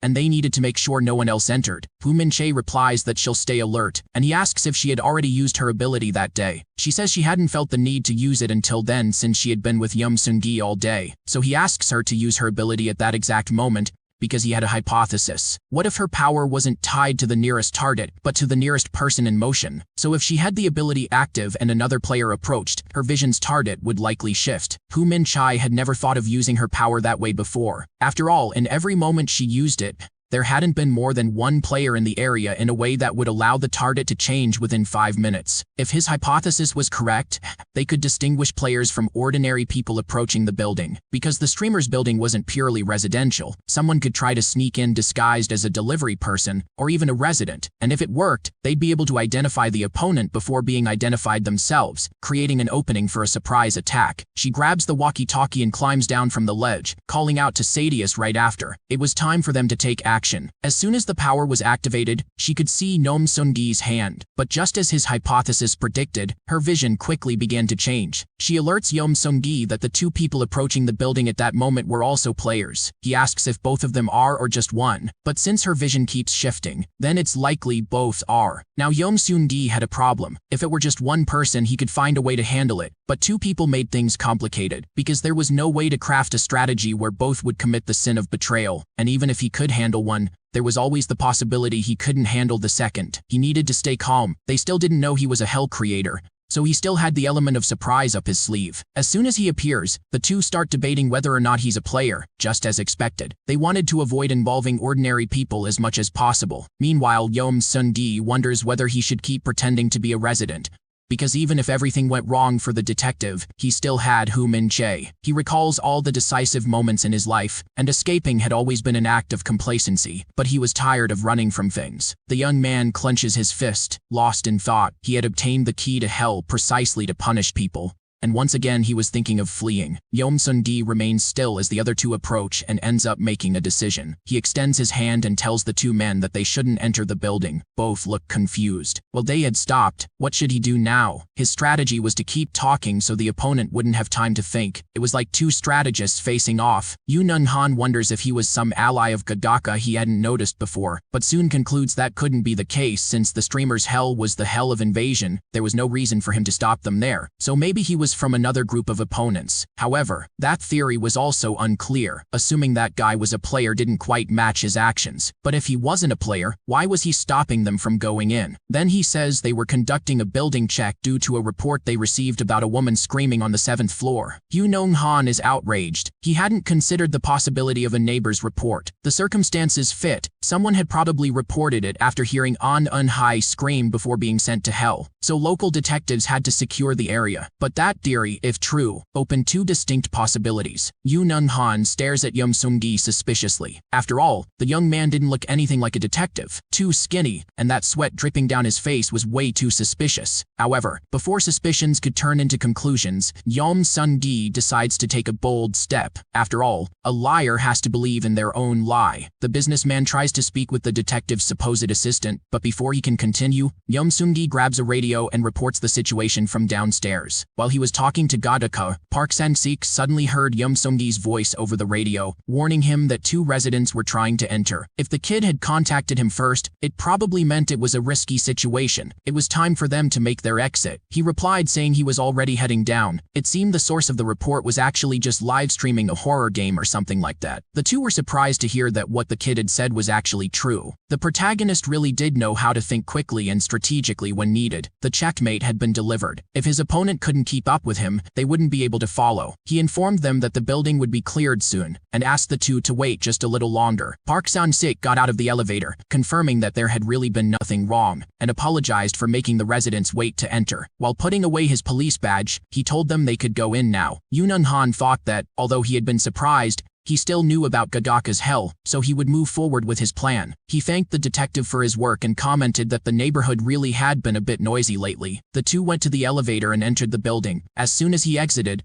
Park Sang-sik asked if those two were also creators, and how they had figured it out. Yeom Seung-gi said it had been thanks to Hu Min-chae's ability, and that those two were their enemies. He asked about the streamer, and the older man said that unfortunately he hadn't been able to send Gadaka to hell yet. However, thanks to the two young ones, they had managed to identify two more players. In total, 7 players had now been identified, one of them being the girl who had been absorbed by the YouTuber's hell. That had been a really good result for just one night of work. From now on, they could say the game had truly begun, and it was the first time so many players had come face to face. As planned, their group had managed to gather the information they wanted. Meanwhile, someone rang a doorbell. It was Yoo Nung-han, and he had a proposal to make to the streamer. The businessman suggested that Gadaka become his dog, and in response, the boy asked if he was insane. From outside, he said the person the other had killed was one of his dogs, and that as long as he didn't enter, the invasion hell couldn't be activated. His victorious smile was clear, while the young man inside hadn't expected that comment. If what that man had said was true, then what would he do if the streamer never left his house? The businessman answered that it was simple. He'd post someone to watch day and night, and the moment he stepped outside he would personally show up. And let's say he didn't leave his house. How long could he last with the supplies he had? Even if he managed without ordering delivery,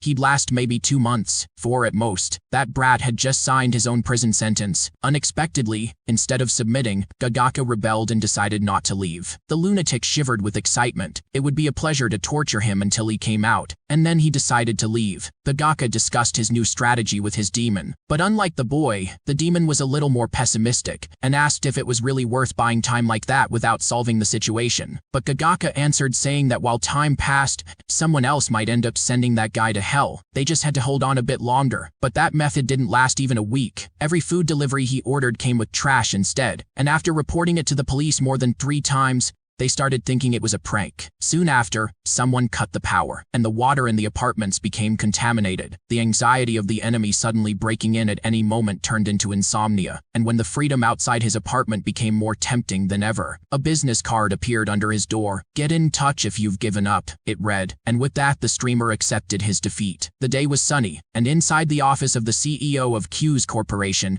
Yu Nunhan was waiting for Gagaka. He had lasted longer than expected, but now he would be his little dog. Inside a factory in Korea, a man screamed for help as he ran desperately. A demon and his player were chasing him. The guy wearing a Friday the 13th Jason mask attacked, saying he had already given the man on the ground 2 choices. It was either go straight to hell or die by his hands. From inside his pocket, he pulls out his key. The man in white panics. Either way, he loses. The key begins to glow, meaning the condition had been fulfilled. Well, since he didn't want to choose, the hell creator would choose for him. "It's time to go to hell," he says while winking in a cute way. Slowly, the portal begins to form grotesquely, and viscera wrap around the man and devour him all at once. He watches his demon approach and snuggles against him. It seems someone had a thing for dark romance. The Black Knight says he enjoys his humans' hobbies, but if they don't start hunting the other players soon, he'll have to punish him. He replies that he understands. He'll stop hunting humans and start hunting hell creators. It had been 10 days since the hunt began, and 5 days since the encounter with Gagaka. Yomsun-gi decided to start training to prepare himself for a long battle. He was also taking care of his diet and sleep schedule. He and the detective began investigating the 2 guys who had shown up that night, and finally, they had managed to gather some information about them. One of them was a director at QS Corporation named Yu Nong-han, considered a genius who had earned that position at 31 years old. As for the other guy, they hadn't found much information, but one thing was clear: he wasn't an ordinary person. Besides, he was clearly a strategist, which made him a dangerous player. If they or someone else didn't eliminate that player soon, he would likely be capable of endangering the entire group. Park San-sik looks at Yomsun-gi, thinking it made perfect sense. He not only had social status but also a massive amount of money. If someone like that also had above-average intelligence, they were in serious trouble. The other player was named Jong Jong-chul, and he was an architect, but nothing too unusual about him. He was probably being threatened by Yu Nong-han, and maybe that was his way of forming alliances, because the last time the Blessing encountered that architect,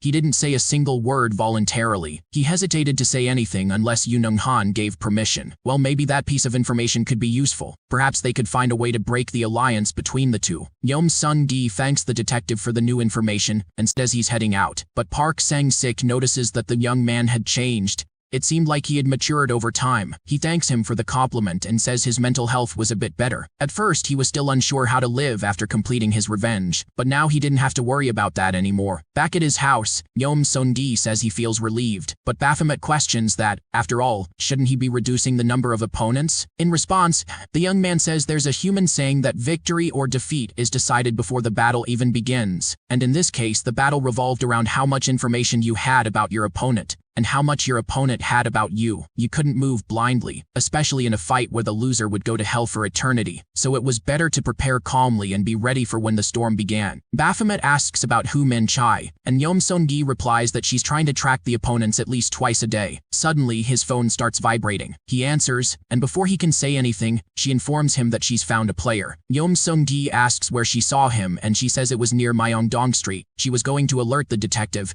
and maybe this would be a good opportunity to hunt them down. But Yomsun-gi responds that the risk was too high. They should just gather physical details for now. But that wasn't a residential area.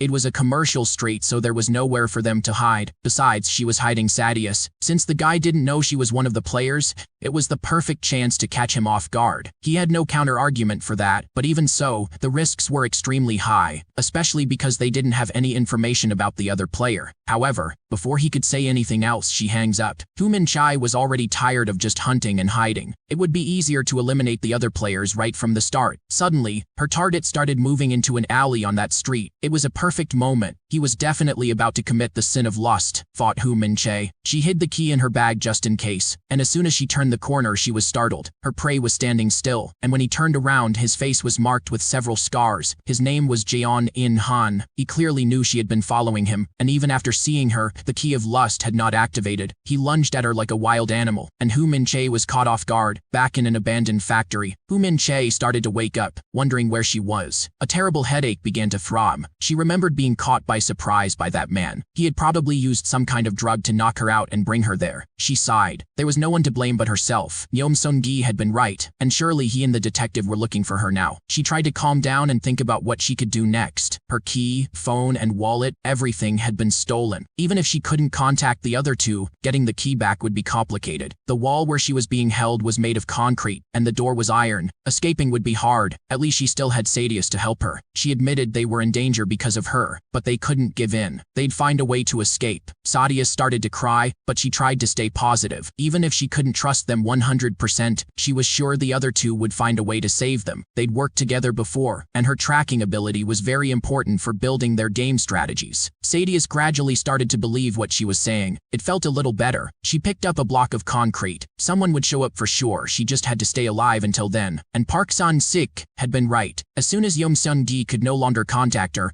he called the detective. He warned him about the girl's disappearance. There was a possibility she had already been sent to another player's hell, but also a chance she had been kidnapped. Park San-sik sighed. Teenagers really were a handful, and it would be dangerous if his identity was exposed because of her disappearance. But her ability was indispensable to them, so the two of them got ready to start searching for her. Baphomet was thrilled. They were finally taking action, and it seemed that this time, they were sure they were going to win. The key issue now was whether Hu Minchai would be able to hold on until they found her. With her neck in his hands, Jeon In Han said that for a girl she had held out pretty well. It would have been easier if she'd just given up from the start. Apparently the drug he used wasn't that effective on her. She called him a psychopath, a lunatic, and more. But those insults were to him the highest compliments. Meanwhile, Sadius and Black Knight were fighting too, but the fight for life was meant to be only between humans, and Black Knight's player had won. With that said, he threw Sadius far away. According to Lucifer's rules, demons weren't allowed to use powers beyond their own innate gift. The girl's demon tried to argue to buy time, but it was useless. Jeon In Han was already making his next move. He hung her by her shirt on a hook and tied her hands and feet. Even then, Hu Minchai didn't lose hope. The man tried to understand what she was murmuring. She took advantage of his proximity, screamed in his ear, and then bit it, just to try and stun him. Jeon In Han flinched in pain, and she bit down even harder. But then something unexpected happened. He grabbed a sharp object and cut off his own ear. If Hu Minchai wanted it so badly, she could have it. And about her friends, he knew they were coming because he had seen her with a phone while she was following him. A red liquid dripped onto the floor, and that was why he hadn't killed her yet or treated her like a doll, because Hu Minchai was nothing more, nothing less than his precious bait. Because of those words, the girl's hopes slowly turned into anxiety. She was afraid of becoming her own team's downfall. He started to hum, saying that the preparations were ready, only the main course was missing. Meanwhile, Yeom Seung-gi was heading to the location Hu Minchai had told him about earlier. He knew that, given the number of people there and the time that had passed,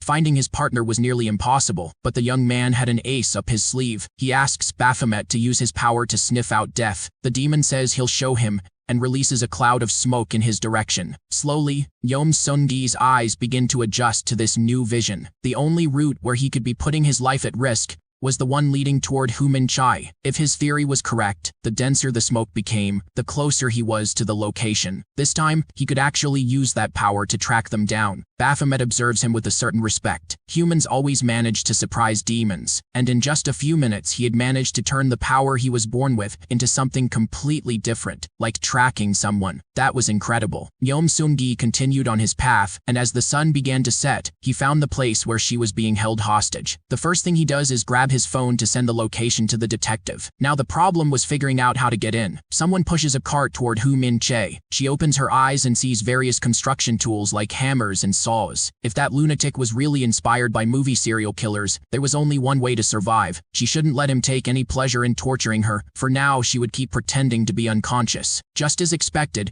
he tries to wake her, but she stays limp. John In-han really didn't want to touch her unless she was awake. But he was getting so bored. Her partners were taking too long to arrive. So he wanted to have a little fun in the meantime. He grabs her by the hair and says he knew she wasn't asleep. He didn't want to end her life, just torture her a bit. She closes her eyes, bracing for the worst, but then a noise is heard outside. Siren sounds were getting closer to the location. Black Knight asks if he had left any clues behind, but the human responds that there was nothing to worry about. He had chosen him exactly because he did his job right, so there was no need for doubt. Maybe another player had found them and called the police, or one of the players was also a cop. Those were definitely the only two possibilities. They didn't need to worry, they just had to use Black Knight's ability. John In-han gives the activation command. The cars rushed as fast as they could. When they arrived, everyone prepared to enter. It seemed the person who gave the tip didn't want to show up out of concern for their own safety. After all, that young man was cautious and shy. Just tracking the place had been enough. Now it was time for the adults to act. It was an abandoned factory, but it looked like someone had built a structure inside resembling a haunted house. They needed to search every corner of the place. From what had been reported, a woman had been dragged there, and finding her before anything worse happened was the goal. Everything seemed to be going well, but why was Baphomet's power growing stronger? One of the officers walked through the building. Walking between those windowless walls was terrifying. He saw a silhouette, but it quickly disappeared. Claws stretch out from behind the officer, and moments later he meets his end. Just like in a horror movie, Black Knight had made his first move, and now, inside the armor, was John In-han, thrilled to have pulled it off with his own hands. The demon tells him to focus. His ability consumed his life. If he stayed in the armor too long, they wouldn't be able to keep playing. The human gets even more excited. He wanted to go after the others right away. The detective was also walking through the place. Something definitely felt off about that structure, which resembled a labyrinth. No matter how badly he wanted to find the girl, this was clearly a trap. He alerts the others over the radio, telling them to fall back. The structure was more complex than he had thought. They were going to need reinforcements, but no one responded to his message. Park Sang-sik begins to panic at the radio's silence. Something was coming toward him. He could feel the presence of death approaching more and more. As a good officer, he prepared himself for what was about to come. Suddenly, from his side, the armor appears. He notices it and manages to dodge the attack.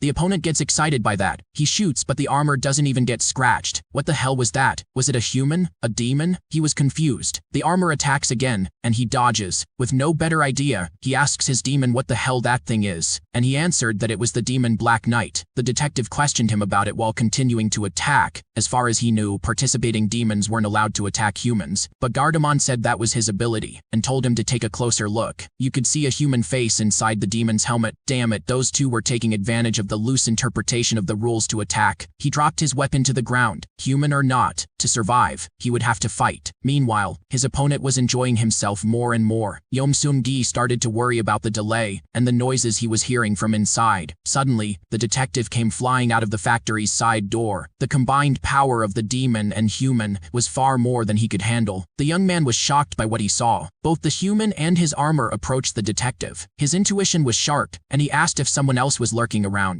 If they didn't show themselves soon, he would open the portals and swallow the detective. Hearing that, Yom-Seung-gi felt there might still be a chance. Park Sun-sik smiled faintly as he remembered his father wearing the Korean police uniform. His family lived together in a humble but well-kept house. A news report about a criminal's arrest was playing on TV, and Park Sun-sik watched it, as if hypnotized. Out of nowhere, his mother smacked his head with a spoon, asking if he wasn't tired of watching that. But the boy replied that seeing that kind of news inspired him. His father would come home in the late afternoon, always bringing treats for him and his little brother. He always made a point of telling the most interesting stories from work. But one day, it wasn't him who came back. It was his co-workers, bringing the news. It seemed that while investigating a criminal organization, he got caught. The man who had seemed invincible, who had even survived a stabbing before, lost his life due to the damage from multiple kicks, and the people responsible were too many for the main culprit to be identified. On the news, the report about the fallen officer was covered up so people wouldn't lose faith in the police. Staring at the TV in disbelief, he realized how unjust society could be. Angrily, he threw the remote on the floor and snapped. He decided to become a detective specifically to bring justice to his father, but sometimes evil ends up winning, all because of the loopholes in the law and backdoor deals driven by personal interest. Sometimes the ones responsible for enforcing justice stank worse than the criminals. Park Sang-sik hadn't become a detective just for his father,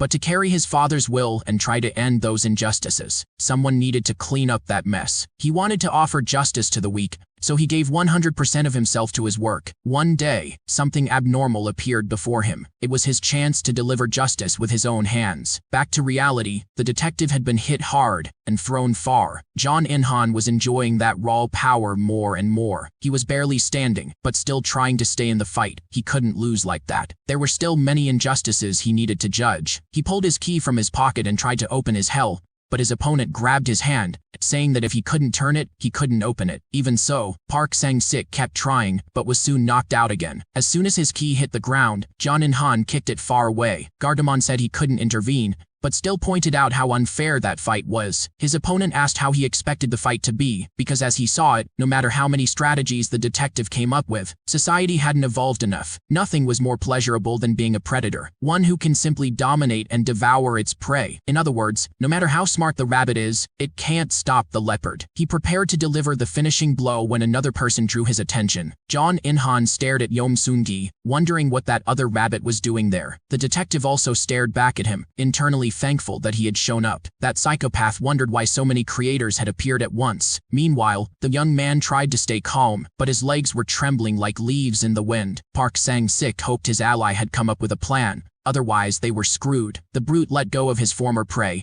now focusing on the newcomer. He got ready. His opponent was a brute. He needed to play with his pride. And as expected, John In-han falls right into his trap. Yom Soon-gi keeps his tough guy stance and calls him to a fight. The enemy heads toward him, getting closer and closer. When he's nearly there, the protagonist asks Baphomet to show him the scent of death at the lowest possible intensity. That's when he knew the fight was already won. Holding back until the last second, when his opponent throws the punch, he dodges.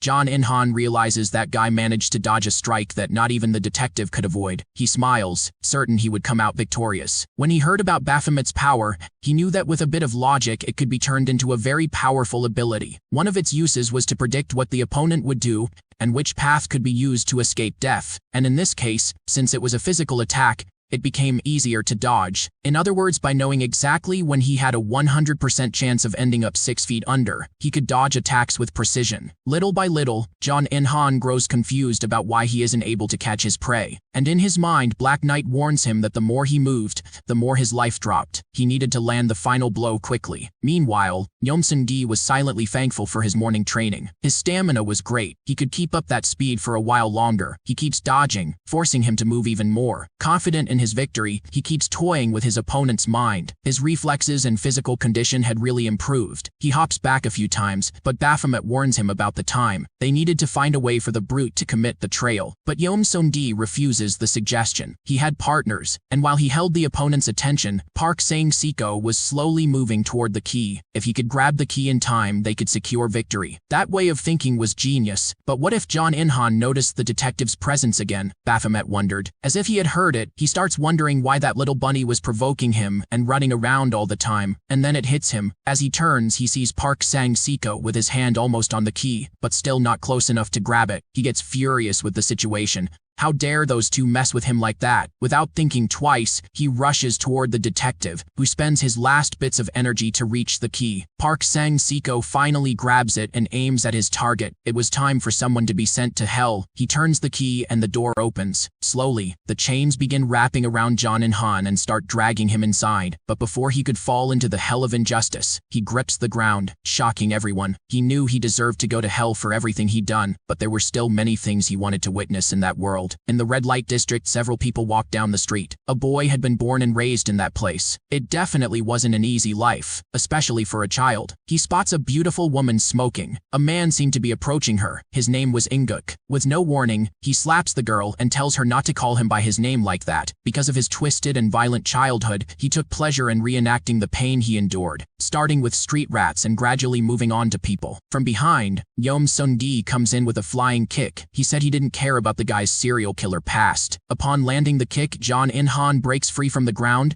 and is properly swallowed by the hell of injustice. Somehow, the fight was over and they had come out as the winners. The detective was beginning to feel the pain more now that the adrenaline was wearing off. Yeom Seung-gi approaches and extends a hand to him, saying they needed to free Hu Min-chae. He jokes a bit with Yeom Seung-gi. It wasn't like him to act all friendly like that. The old man was tired. He joked that his nephew needed to carry him now. The winners of that round were Yeom Seung-gi and Park San-siko, strengthening their alliance. Still tied up inside the factory, the doors finally open, and light pours in. They had really come for her. They took a beating, but they managed to achieve the objective. Yeom Seung-gi grabs a shard of glass and begins cutting her loose. As soon as she's freed, her legs give out and she falls into his lap. She always acted like she was strong, but now she was crying like a child. Having felt death at her doorstep was terrifying. He gave Hu Min-chae time to let her emotions out. Park San's sick, and he had sent that brute to hell. There was nothing to fear anymore. Gradually, the medical team arrived, and everything was arranged so it looked like the detective had rescued a kidnapped girl. Meanwhile, our protagonist hid in the shadows and left without leaving a trace. The killer had escaped and was being hunted, and with that, the case seemed to be closed. But the news report on TV about the case caught the attention of a certain businessman. Little by little, he started connecting the dots. That guy had appeared during Gagaka's battle, and now again in this case. There was a possibility that the detective was also a creator of hells. To the world, the culprit had fled and was on the run, but what if he was actually inside the detective's hell? Yoo Nong-han decided to make a call to the CEO. He asked his boss to open an investigation into Park San-sik, under the excuse that he wanted to express his respect and gratitude for the rescue. Soon he would find out if his suspicions about that officer were correct. At the hospital in the morning, Yeom Seung-gi was reviewing some documents while Hu Min-chae slept. Little by little, she started waking up and found a young man in front of her. He teased her, saying the brat had finally woken up. Without thinking twice, she jumped into his arms, knocking everything to the floor. Yeom Seung-gi was flustered by the sudden contact, but when he saw her crying, his expression changed. For a man, he was doing quite well. Embarrassed, he stood up and placed Hu Min-chae back on the bed. For now,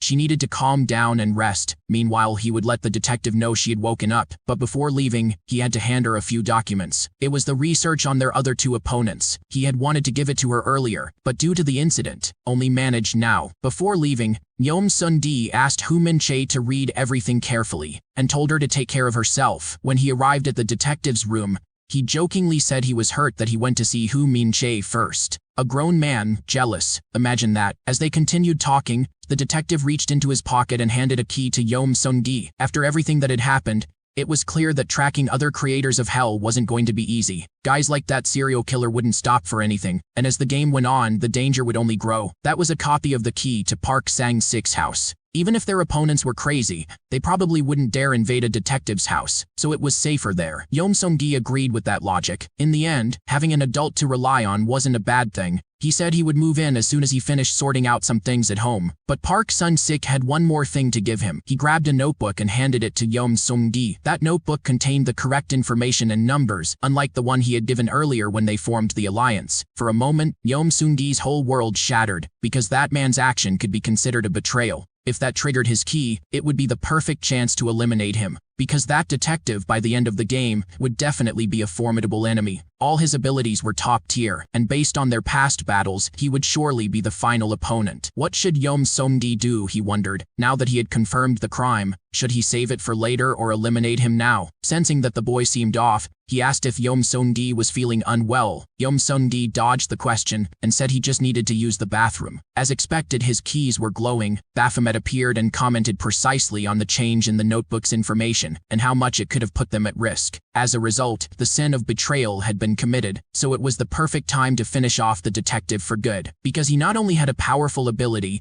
but also knew too much about them. The next time he betrayed them, it would probably be at a moment when Yeom Seung-gi would end up stepping into his hell. The young man gripped his key tightly. When the demon had given him the chance to create his hell, he chose betrayal, because it was the sin he hated the most. But if he betrayed Park San-sik now, he would never forgive himself for being no different from the ones he had condemned to suffer. Thinking further ahead, what if when he grows old and dies, this betrayal becomes his karma, sending him to his own hell? In that case, he would have to see the faces of everyone he hated all over again, and that was the last thing he wanted. Baphomet listens and says that when he first met him, he wanted him to use his inferiority complex, his negative thoughts, and his anger to create the perfect hell. But the more he got close to those two humans, the more he felt that Yeom Seung-di was becoming a completely different person. Human relationships and their attachments don't interest me. But if at any moment, Yeom Seung-di's choices threaten both of their lives, then Baphomet would make him regret ever making that decision. The young man agrees to the conditions, but was sure he wouldn't let the demon regret it. Back in the detective's room, the three end up gathering and chatting for a while longer. Suddenly, a man approaches, and it's none other than Yoo Nung-han. He had gotten the information he wanted and decided to make his official appearance. After talking for a long time, Hu Min-chae decides to return to her room to rest a bit more. In the hallway, without knowing who the other was, the two hell creators end up crossing paths. Yoo Nung-han enters the room acting all friendly, saying he was happy to see them again. But that instantly puts both Yeom Seung-di and Park Sang-sik on alert. Dropping the act, he asks if the two were joining forces or planning to send him to hell. The young man becomes slightly wary, but the older one steps forward. Feigning ignorance, Park Sang-sik says he has no idea what he's talking about, and asks how he got access to such a private room. In response, the businessman comments that the detective's acting deserved a Nobel Prize. Right then, they knew there was nowhere left to run. Yoo Nung-han continues his speech saying that officially, he was there just to congratulate a police officer who heroically saved a girl from a serial killer. But in truth, what he really wanted was to propose an alliance to the two of them. Yeom Seung-di is caught off guard by that proposal, but what he wondered the most was how that guy had managed to track them down. Had he made a mistake that night, or had he left some trace the day they saved Hu Min-chae? The businessman notices the boy's curiosity about how he figured things out. He says it hadn't been that hard. After all, a detective who always stood out and a kid who looked way too young to be his partner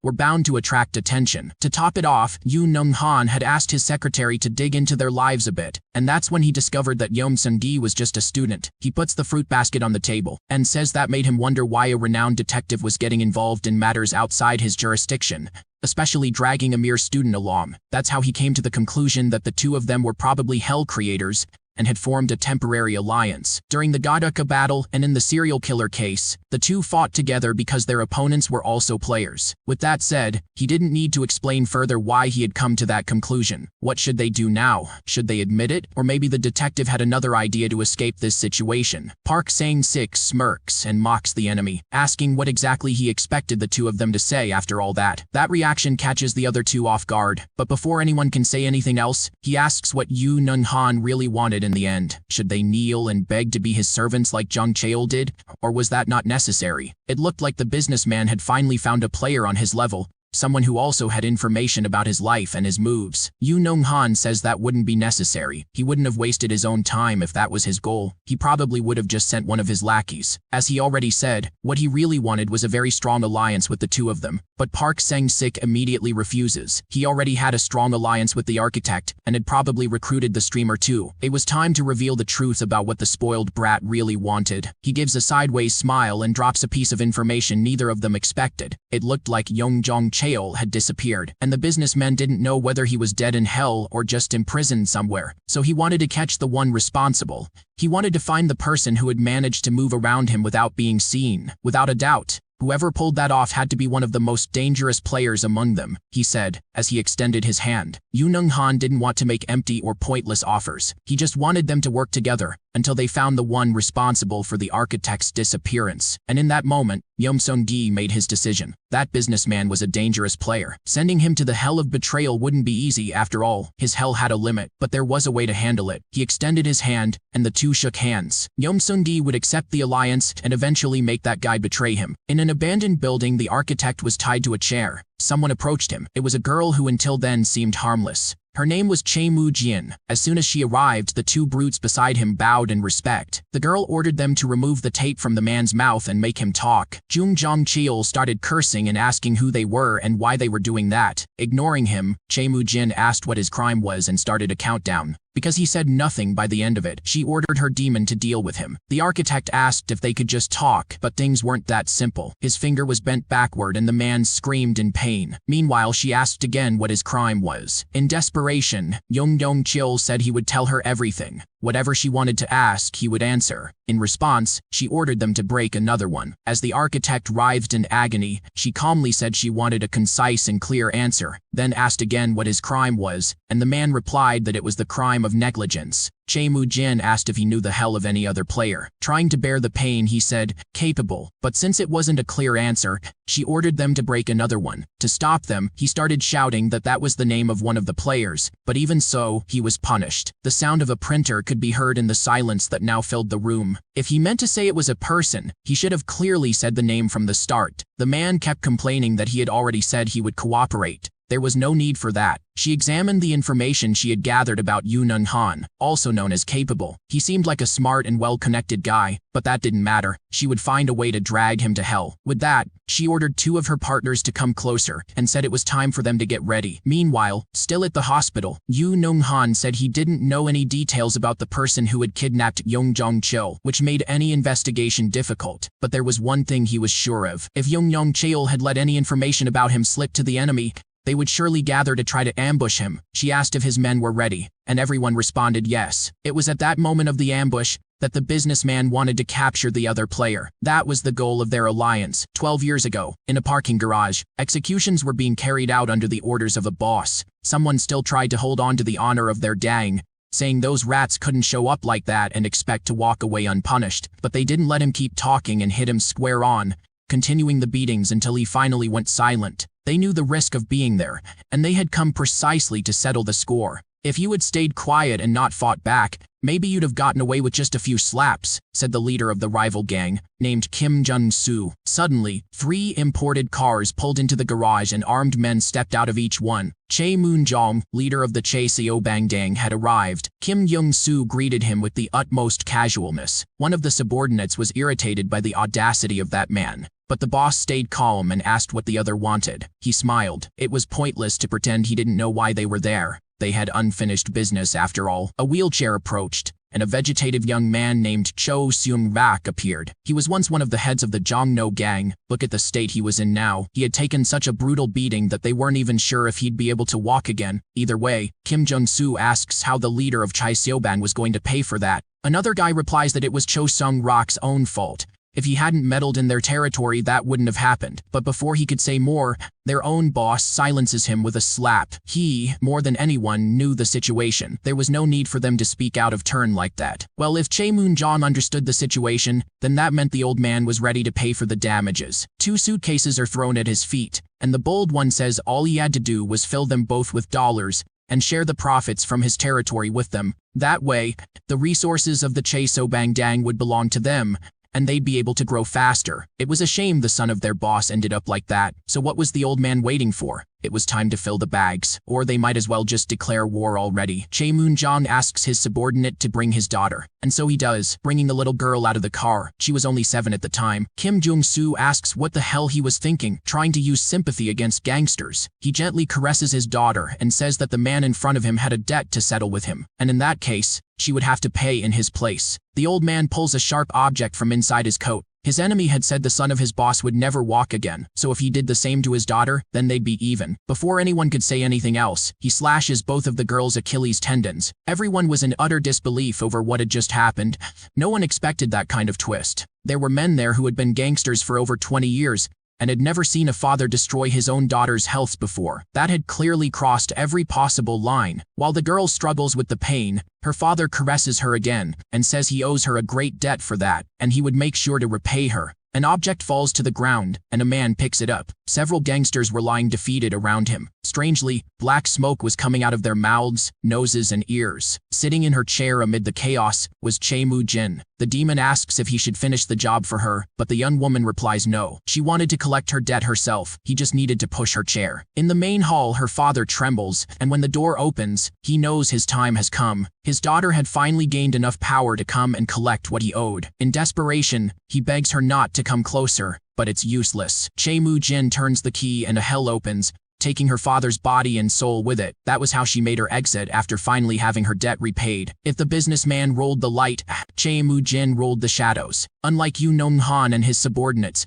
who could commit illegal acts without getting caught thanks to their corporate power, the gang under her command committed crimes in her name, so they wouldn't be sent to hell. One of her subordinates hands her a copy of the businessman's schedule. She's praised for doing a good job. What were they going to do about that architect? He begs for mercy. He had handed over everything that was asked, and Like it or not, he was also being used by Yu Nung-han. She approaches him, and looking him deep in the eyes says she'd let him go, but he would owe her one, because she was sparing him, even though she could have taken his life right there. Jung Jong-chul accepts the terms. A debt was better than losing his life, so the gangster says to let the guy go. He still had some value left. She glances once more at the businessman's schedule, and sees that the charity party would take place in 2 days, the perfect time for an ambush. Jae Moo-jin commands her men to gather as many people as possible. The day had come, and everyone was assembled. She asks if the men were ready, and they all answer yes. It was time to begin the mission. They all moved toward their respective cars. In a distant mansion, the party had already started,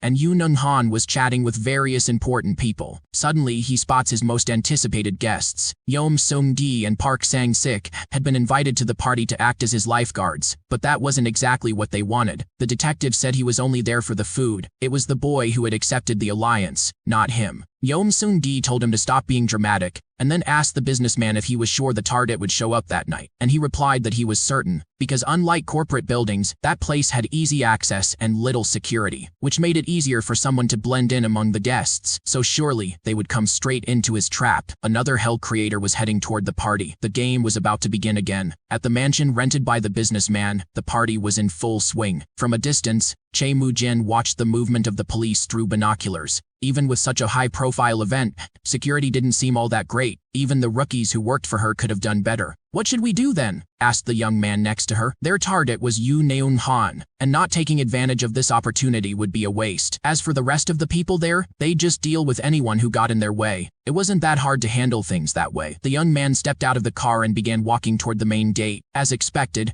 one of the guards stopped him and said he could only enter with an invitation. The man then reached into his coat as if looking for an envelope. The guard watched him cautiously. But instead of an envelope, he pulled out another object, and, faster than the guard could react, the young man attacked him. One less obstacle to get through. Because of the shock and the speed of the attack, the other guard didn't even have time to react or alert the others. Well, now the entrance was clear. Over the radio, Jae Moo-jin gave the command for Team 1 and Team 2 to enter the party. The two teams then sped up their cars and stormed in. Since they weren't subtle, their presence was quickly noticed. A battalion of armed men burst into the party, hijacking the party's sound system through the radio.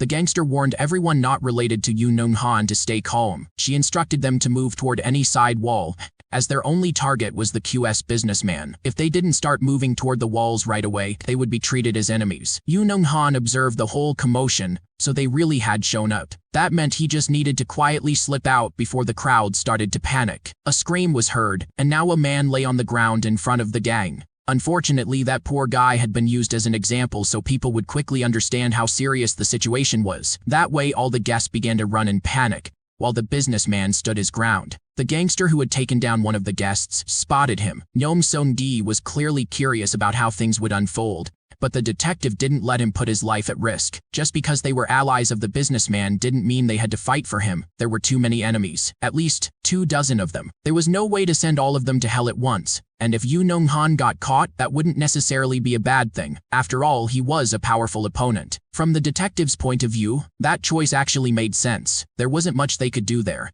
The businessman tried to handle the situation as casually as possible, as if he had everything under control. One of the subordinates radioed the boss to say they had found the target. Where should they take him? She replied that they didn't need to take the man anywhere. Her order was simple: eliminate him. Her demon asked if she wasn't planning to throw him into her hell, but she answered that the rules were clear. Lucifer had said it was a death game, and sending people to hell wasn't the only way to win. If she showed up in person to send him to hell, it would be a risk. Besides, that pig of an architect had said that in addition to himself, the businessman had recruited some guy named Gadaka as well. The image of the architect screaming that information flashed through her mind. The moment she stepped into that mansion, she would become an easy target. She was just being cautious. Although he understood what she was saying, her demon didn't really like the plan. After all, what he wanted was to see humans being sent to hell. She lets out a loud laugh and says that Cherubim didn't need to worry. As soon as that game was over, She would send every gang member who was present the day she got injured straight to hell. It seemed the businessman had everything under control. He snapped his fingers and said it was time to start the game. One of the gangsters asks if he had completely lost his mind. But little by little, armed men begin to emerge from the crowd and move toward the gangsters. The men start the fight, and it looks like those on Yu Nong-han's side begin to take the advantage. They might have known his entire schedule, but there was no way they could have checked the full guest list. Before the party even started, the businessman had prepared himself by hiring several guards to blend into the crowd. He instructed them to stay in character without raising suspicion and to keep an eye on everything around them. Che Mu-jin wasn't the only one with powerful men at her disposal. He gave her credit for having the audacity to try attacking him, but what was she going to do now? In the shadows, the gangster smiles. Over the radio, her men report the appearance of the guards and that they couldn't even get close to the businessman. So she gives the command for groups 3 and 4 to break in. Once again, more cars begin to move and enter through the mansion. Yu Nong-han watches the situation unfold and isn't surprised by the reinforcements. Slowly, he begins walking toward his mansion. It was time for her to make her move, so she tells her demon to go after that man and bring him as a gift. She would definitely make him the next commander of all hell. Cherubim steps out of the car and begins walking toward his target. The battle rages on in the mansion's garden, and when Cherubim arrives, his strength makes a big difference, shifting the pace of the fight. That demon had no physical form, but he was capable of possessing humans. However, during one of his punches, he ends up breaking the hand of the man he was possessing. A guy takes the opportunity and lands a clean hit from behind. At that moment, Cherubim uses the fact that his old shell was destroyed and takes the body of the man who struck him. With the new possession complete, he smiles and feels better than ever. That body was even better than the previous one. But in the end, due to his nature, he didn't care who was an ally or not, so everything started to spiral into confusion and chaos. He yells for the other gangsters to use the time he's buying to storm the mansion, and with that new motivation, the men begin to move again. Meanwhile, the strategic battle between their two commanders continues, and piece by piece is removed from the board. It wasn't about the right timing to act. It was about doing whatever it took, no matter the cost. The banging sounds at the mansion's front door grow louder and louder. The gangsters were relentlessly slamming against it, trying to force it open. Another gangster arrives and literally kicks the door wide open, letting their men flood in. He commands his subordinates, telling them to split into groups of 2 or 3, and start the hunt. They couldn't leave without Yu Nong-han's head. With that, everyone scatters to search for their prey inside the mansion. In one of the rooms, 2 subordinates complain about how rich people love to show off. As they prepare to check the place thoroughly, one of them spots a closet, thinking there wouldn't be anyone inside, and opens it. But inside that closet was Gagaka, holding his key in hand, and one by one, he began swallowing the gangsters, dragging them into his invasion hell. The boy's hell had a condition. In theory, it wasn't supposed to function inside that mansion, but as the strategist he was, before even creating any attack plan, Yu Nong-han had invested in a defense strategy. By taking the property documents of his estates, he added Gagaka's name to all of them, specifically so the boy could activate his power on any of his private properties. That way, the boy took the opportunity to prepare his territory by building various secret passages and traps inside the mansion. As a result, he could move freely and reach any corner of the house faster than anyone else, maximizing his abilities in the process. Meanwhile, Yu Nong-han watched everything from the VIP section. More people than he expected were ending up in Gagaka's hell, but even so, they still hadn't caught his true enemy. Where could the boss be after all? Finally, that whole battle had reached a stalemate. Che Mu-jin realized that the members who had entered the mansion were disappearing quickly. All she could hear were their screams before being devoured. That power could belong to the businessman, or maybe to his other partner. Unfortunately, she had already sent all her men in there. She ordered the remaining members inside the mansion to exit to the garden, because it seemed like he couldn't use his key there, so it was a safe area. Little by little, they began to come out. In the end, they weren't so dumb after all and were retreating. Now that things were getting fun and the boy was enjoying himself, they decided to leave. With no more cards up his sleeve, he stayed inside the mansion and told Gagaka to do the same. Calling the police in that situation would be a waste of time. The only thing that could turn the tide in his favor was the alliance he had with Yeom Seung-gi. Outside, the two of them held their positions just like all the other guests. Yeom Seung-gi reached into his pocket and pulled out an earpiece. It seemed they had one more player in the game, someone even Yu Nong-han didn't know about. Woo Min-chai was their secret trump card. He called her over the radio, and she responded, saying she could hear him loud and clear. Yeom Seung-gi asked if she had managed to locate the player attacking the mansion. To use her power properly, she started running around the mansion. With her ability, she could pick up Yeom Seung-gi, Park Sang-sik, Yoo Nun-han, Gagaka, and one more person. She was close to the mansion's entrance, but since it was a woman, she wouldn't be able to drag her into the hell of lust. He said they couldn't move at the moment and asked if the girl was willing to follow his orders. Well, she had almost died once, so at least she was sure he wouldn't betray her. She just said she was ready for anything. The first step was to try to make contact with that woman to understand why she was still hiding. Most likely, her hell's versatility was pretty low, and she wouldn't be able to do much with it. Besides, her demon was in the garden, so she had time. Slowly, she approached the car. Meanwhile, Che Mu-jin wondered what her next move could be. If the police showed up, she'd have no choice but to run. Suddenly, a girl opened her car door and startled her.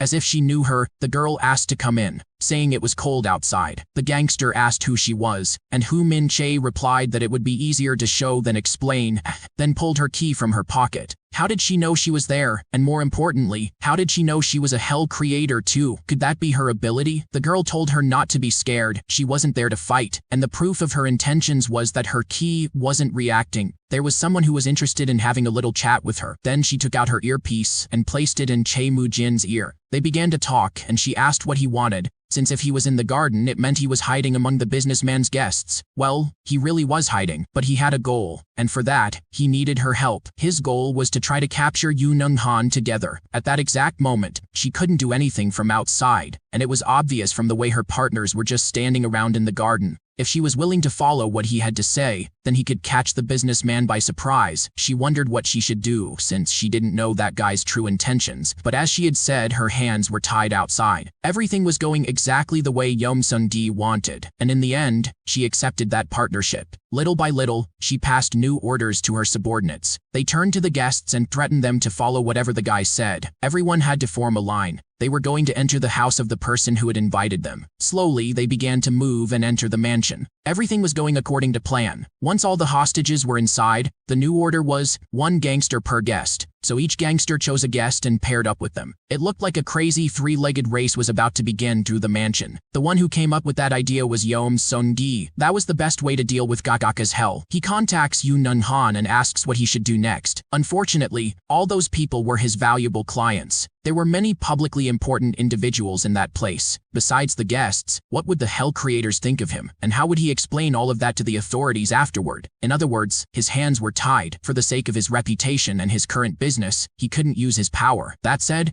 he orders that under no circumstances should Gagaka use his ability, and that way, the gang members could continue their search with fewer problems. From the moment Yeom Seung-gi accepted that alliance, he had no interest in the player targeting Yoo Nung-han, because the true danger in that game was the businessman himself, and eliminating him was what truly mattered. Yoo Nung-han started having an anxiety attack. The gangsters who had only been relying on brute force until then, now began to make strategically rational decisions. In other words, it seemed like the person in control of the situation had changed. But who was this new person behind it all? He had those three as his partners. Could his opponent also have other connections? No, that couldn't be possible. Most likely, the person behind the new orders was someone on the inside. And that theory explained why they were able to create a system to counter Gagaka's power. He definitely didn't want to have to rely on his demon's ability, but the time had come to use it. He calls for Ram and he appears at his side. And so the businessman asks to use his future vision ability. That was the first time a human had ever requested it, so he would do it gladly. The demon strikes his staff on the floor. The Eye of Horus begins to glow, and a magical pattern forms on the ground. And of course, Yoo Nung-han hadn't wanted to use that ability before. Despite being overpowered, it could only be used 3 times, and he wouldn't be stupid enough to waste it on anything less urgent than what he was facing now.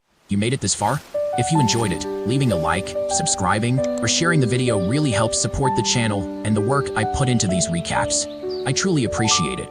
The room begins to shine, and the businessman sees fragments of the future unfolding over the next few hours. They would find his hideout, and as expected, Yeom Seung-gi was behind it all. When he tried to use his key, he would be blocked, and then attacked by the boy, and just like that, he would lose his life right there. He is enraged to find out that Yeom Seung-gi was behind it all. If Baphomet's power was to detect the essence of death, then Ram's was to see what would happen in the near future and alter it. so over the radio, he commands Gagaka to go after Yeom Seung-gi. But there was a problem. That person was a guest, not an intruder. Once again, the businessman doesn't know what to do. How long had that brat been planning all of this? In desperation, he keeps his eyes glued to the security cameras, watching the boy's every step. In truth, Yeom Seung-gi hadn't planned it all out that far in advance. He didn't have enough information to build such a complex scheme, but he had allies, and he could trust the detective to protect him, and Hu Min-chai on the outside. Without them by his side, he never would have been able to win that information war. Unfortunately for Yu Nung-han, out of all his lucky days, this one was turning out to be a very unlucky one. Ram is stunned to see the human trembling like that. He had miscalculated from the beginning.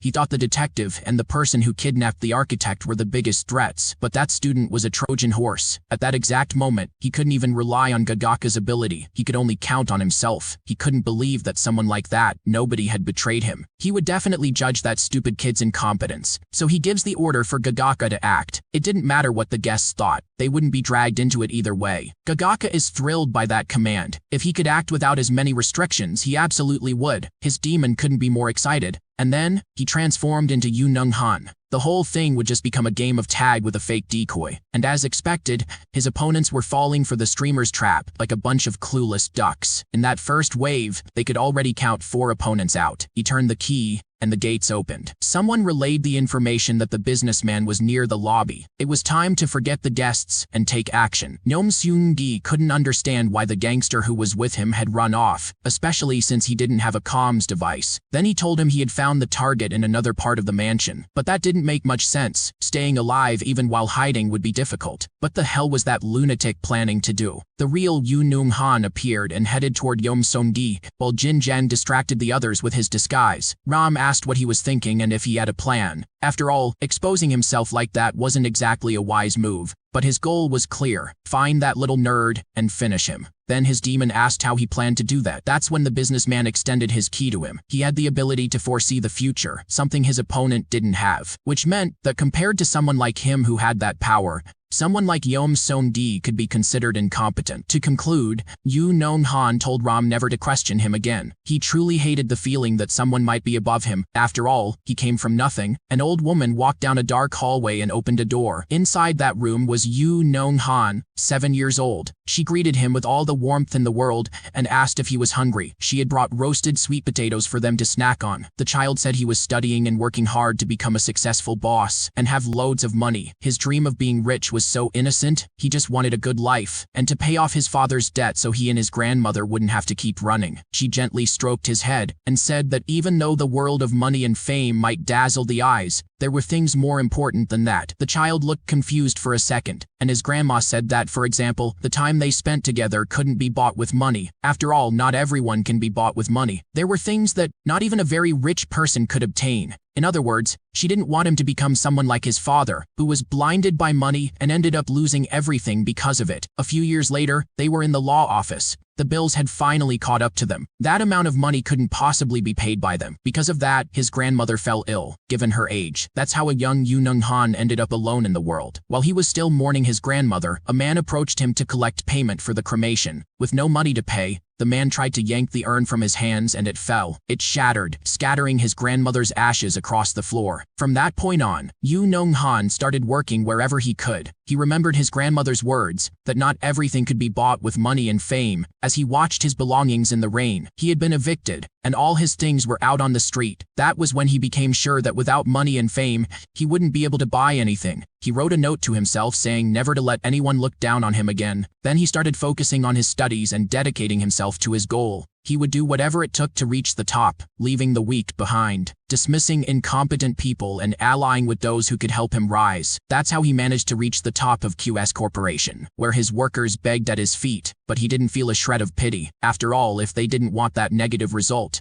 all they had to do was stop being incompetent. It was better for that piece of trash to disappear from his sight. He wanted to show those who were born lucky but were incompetent what true hell really was. At that moment, a being approached him, considering him competent for its goal. Had he ever considered dealing with the humans he hated in a different way than that? And it was then that he saw a way to never be at a disadvantage again. Walking through the mansion, he finally came face to face with Yeom Seung-gi. The young man noticed his presence and was startled, since in theory he was supposed to be at the main hall. He was going to make Yeom Sung-gi pay the price for making him look like a fool. Yeom Sung-gi is startled to see Yoo Nung-han standing right in front of him. He was supposed to be in the entrance hall, not here. The businessman yells that he will make him pay for the crime of making him a fool. He approached the young man with such confidence because he was certain he would win. His first certainty was that his opponent wouldn't be able to send him to hell, because most likely Yeom Sung-gi's hell was less versatile than his own. Even during the fight against Gagaka, when they met at the hospital and even at the party, at none of those moments when his life was in danger did he use his ki, which indicated the limited versatility of his hell. Second certainty,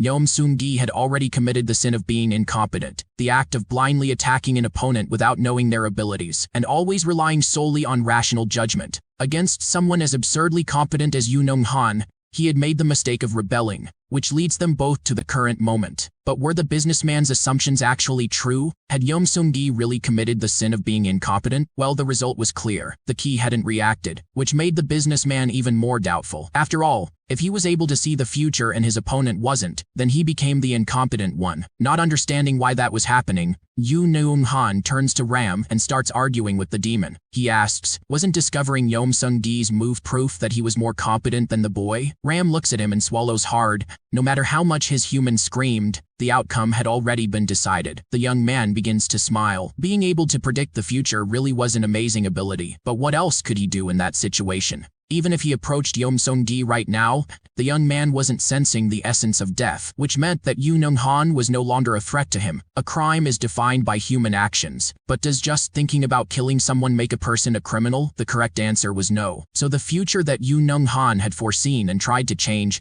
could no longer be considered a crime. Even if he had predicted Yeom Sung-gi's crime, he had already made sure it didn't happen. To seal the coffin shut, the young man throws it in his face. But the businessman had never understood how to properly use his own abilities. Yoo Nung-han is left in complete shock that nobody was right. Because of the restriction of only being able to see the future 3 times a year, that had been the first time he really used the ability. And because he waited so long, his lack of knowledge backfired on him. Even so, he still believed that Yeom Sung-gi wasn't capable of sending him to hell, and so, nothing would change. Except the young man's ki was glowing. Yoo Nung-han wonders why that didn't happen in his vision, but was happening now. The fact was clear. By changing the future, Yeom Sung-gi was now capable of sending him to his hell. After all, the businessman had committed the sin of betrayal against him. He begins to scream in desperation because he had always made the right choices in life. But it was exactly because of that he was being judged. For always choosing the option that benefited only himself, betraying someone became inevitable. The portal opened,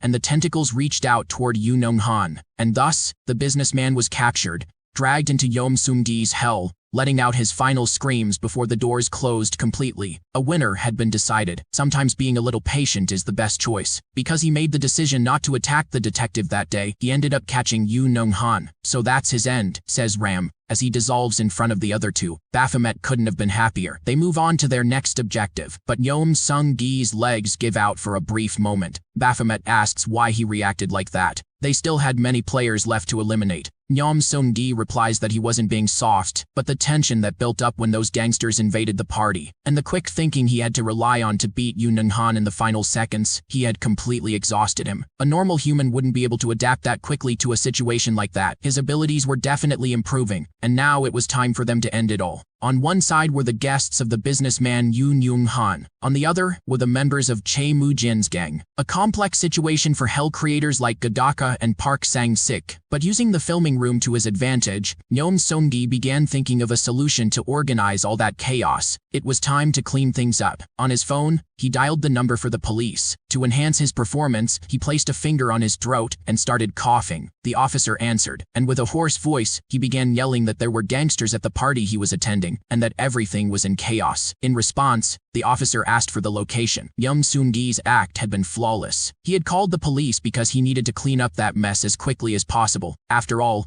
there were many normal people and players in the same place. If anything unusual happened, everyone would start panicking and attacking. And the second reason for calling the police was that he needed Che Mujin's allies to be restrained quickly. And so it happened. The police arrived and began arresting the gangsters one by one, but there was still one active variable. The girl's demon was among those being arrested, and at the first chance he got, he possessed a police officer, taking over the man's body for himself. He realized something was wrong. He needed to protect his human immediately, so he dropped the gun in his hands and ran toward her. Yeom Seung-gi watched everything through the security camera and told Hu Min-chae to get out of the car right away. She took her earpiece back and stepped out of the vehicle. Yu Nong-han had been taken down, so her job there was done. She said goodbye to Che Mu-jin and ran off as if she were just a local resident. Shortly after, Cherubim arrived at the car, worried about his human. But everything that happened had left her in a difficult situation. She hadn't expected someone as formidable and strategic as Yu Nong-han to exist. Without even lifting a finger against his opponent,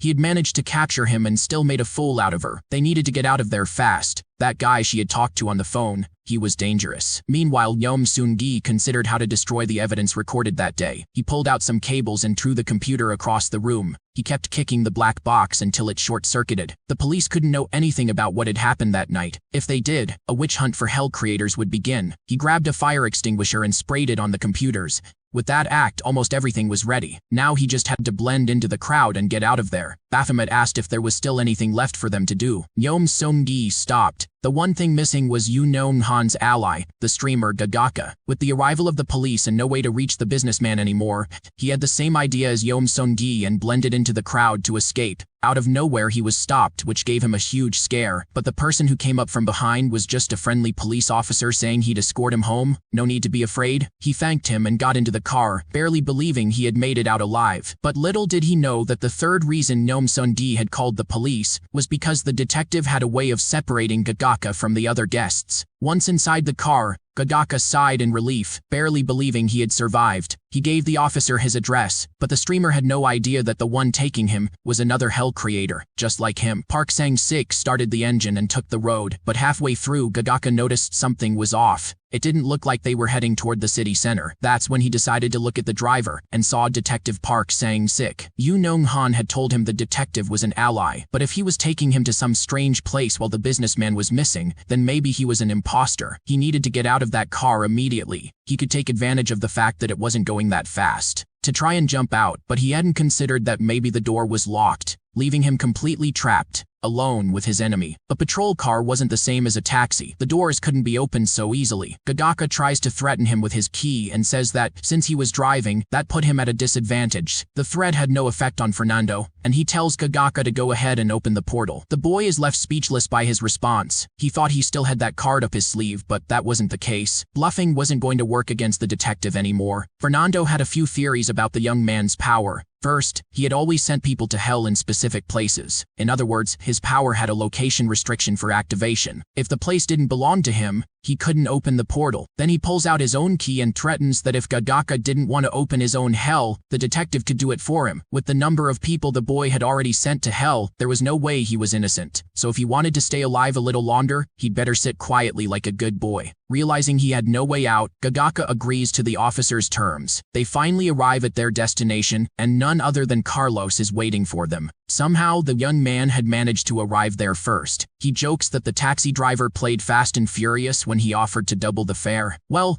the important thing was that he made it safely, and it was time for the main character to enter, says the detective. He opens the door, and faster than a rabbit, Gagaka jumps out of the car. He kneels in front of Carlos and starts repenting, saying he was wrong. He would do anything to be forgiven, but as soon as he raises his head, he realizes it won't be that easy. The two looked at him as if he were some inferior creature. That was the guy Yu Nong-han had said was the detective's lackey, but it looked like the story was different. Actually, the detective was his subordinate. The businessman had underestimated that nerd and ended up being defeated. If it had been the gangsters, at least a body would have been found. Carlos approaches the kneeling boy, who turns his face away. He says that, as Gagaka had probably noticed, Yu Nong-han was now in his hell. So, what should they do with the little rat who was left behind? Shamelessly, the redhead tries to plead for his life, but if he wanted to live, he had to prove himself useful. Carlos gives a slight smile. He had already thought about taking advantage of Gagaka ever since he saw him at the mansion, all because Gagaka's hell condition was great for defense. But another way, it was like a laser tower that automatically eliminated intruders. But even more useful than that was the power of his demon Jin Jiang. With that, he could confuse the enemy, or even use him as a decoy. Before facing the final battle, dealing with Gagaka was indispensable. But for now, since they were still in the middle of the game, he was still usable. From afar, someone watches the mess of police cars outside the mansion. Now that the police had arrived, unfortunately, the game was over for now. That was the demoness Sumana. She asks her human, Jane Doe, who she thinks won the battle, and she replies that Yu Nung Han had lost, even though she once thought he was a strong candidate, because if he had actually won that battle, he surely wouldn't have called the police.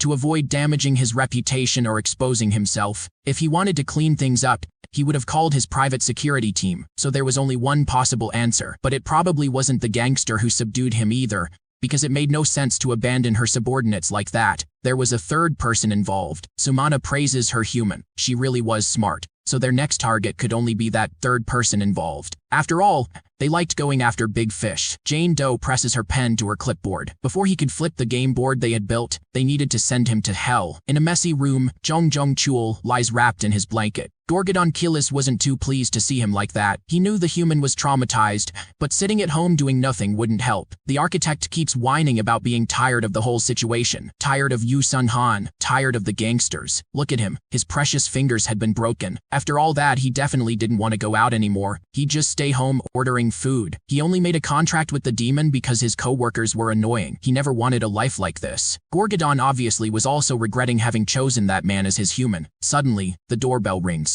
Jong Chul asked for the package to be left at the door, but the doorbell wouldn't stop ringing. Annoyed, he got out of bed and walked toward the door. He thought he would come face to face with the delivery person, but instead he found himself facing another demon and his human. The child in front of him was Song Min Woo. Despite his age, he was also a demon creator. The news was covering nothing else. Every channel was talking about the strange disappearance of the QS conglomerate director. Yeom Song-gi listened to the broadcast while doing his morning jog. It seemed like they had entered a moment of peace. The tension surrounding the hunt had lessened. Gagaka and Yeom Song-gi even spent time playing video games and having fun. Even so, Hu Minchai continued her research. Song Min-woo was still attending his classes normally. Chae Mu-jin also did her part to try and recover the partners she had lost. Jane Doe took the time to calmly build her strategy, and the reason for that peace was simple. With the elimination of Yu Nung Han, the game had become more balanced. When there are too many players, it's easier to search and expose their weaknesses. A good amount of time had passed since the start of the game, and everyone had started to understand the rules better and better, realizing they would literally become easy targets if they drew too much attention. Lucifer watched them. Only 7 players remained now.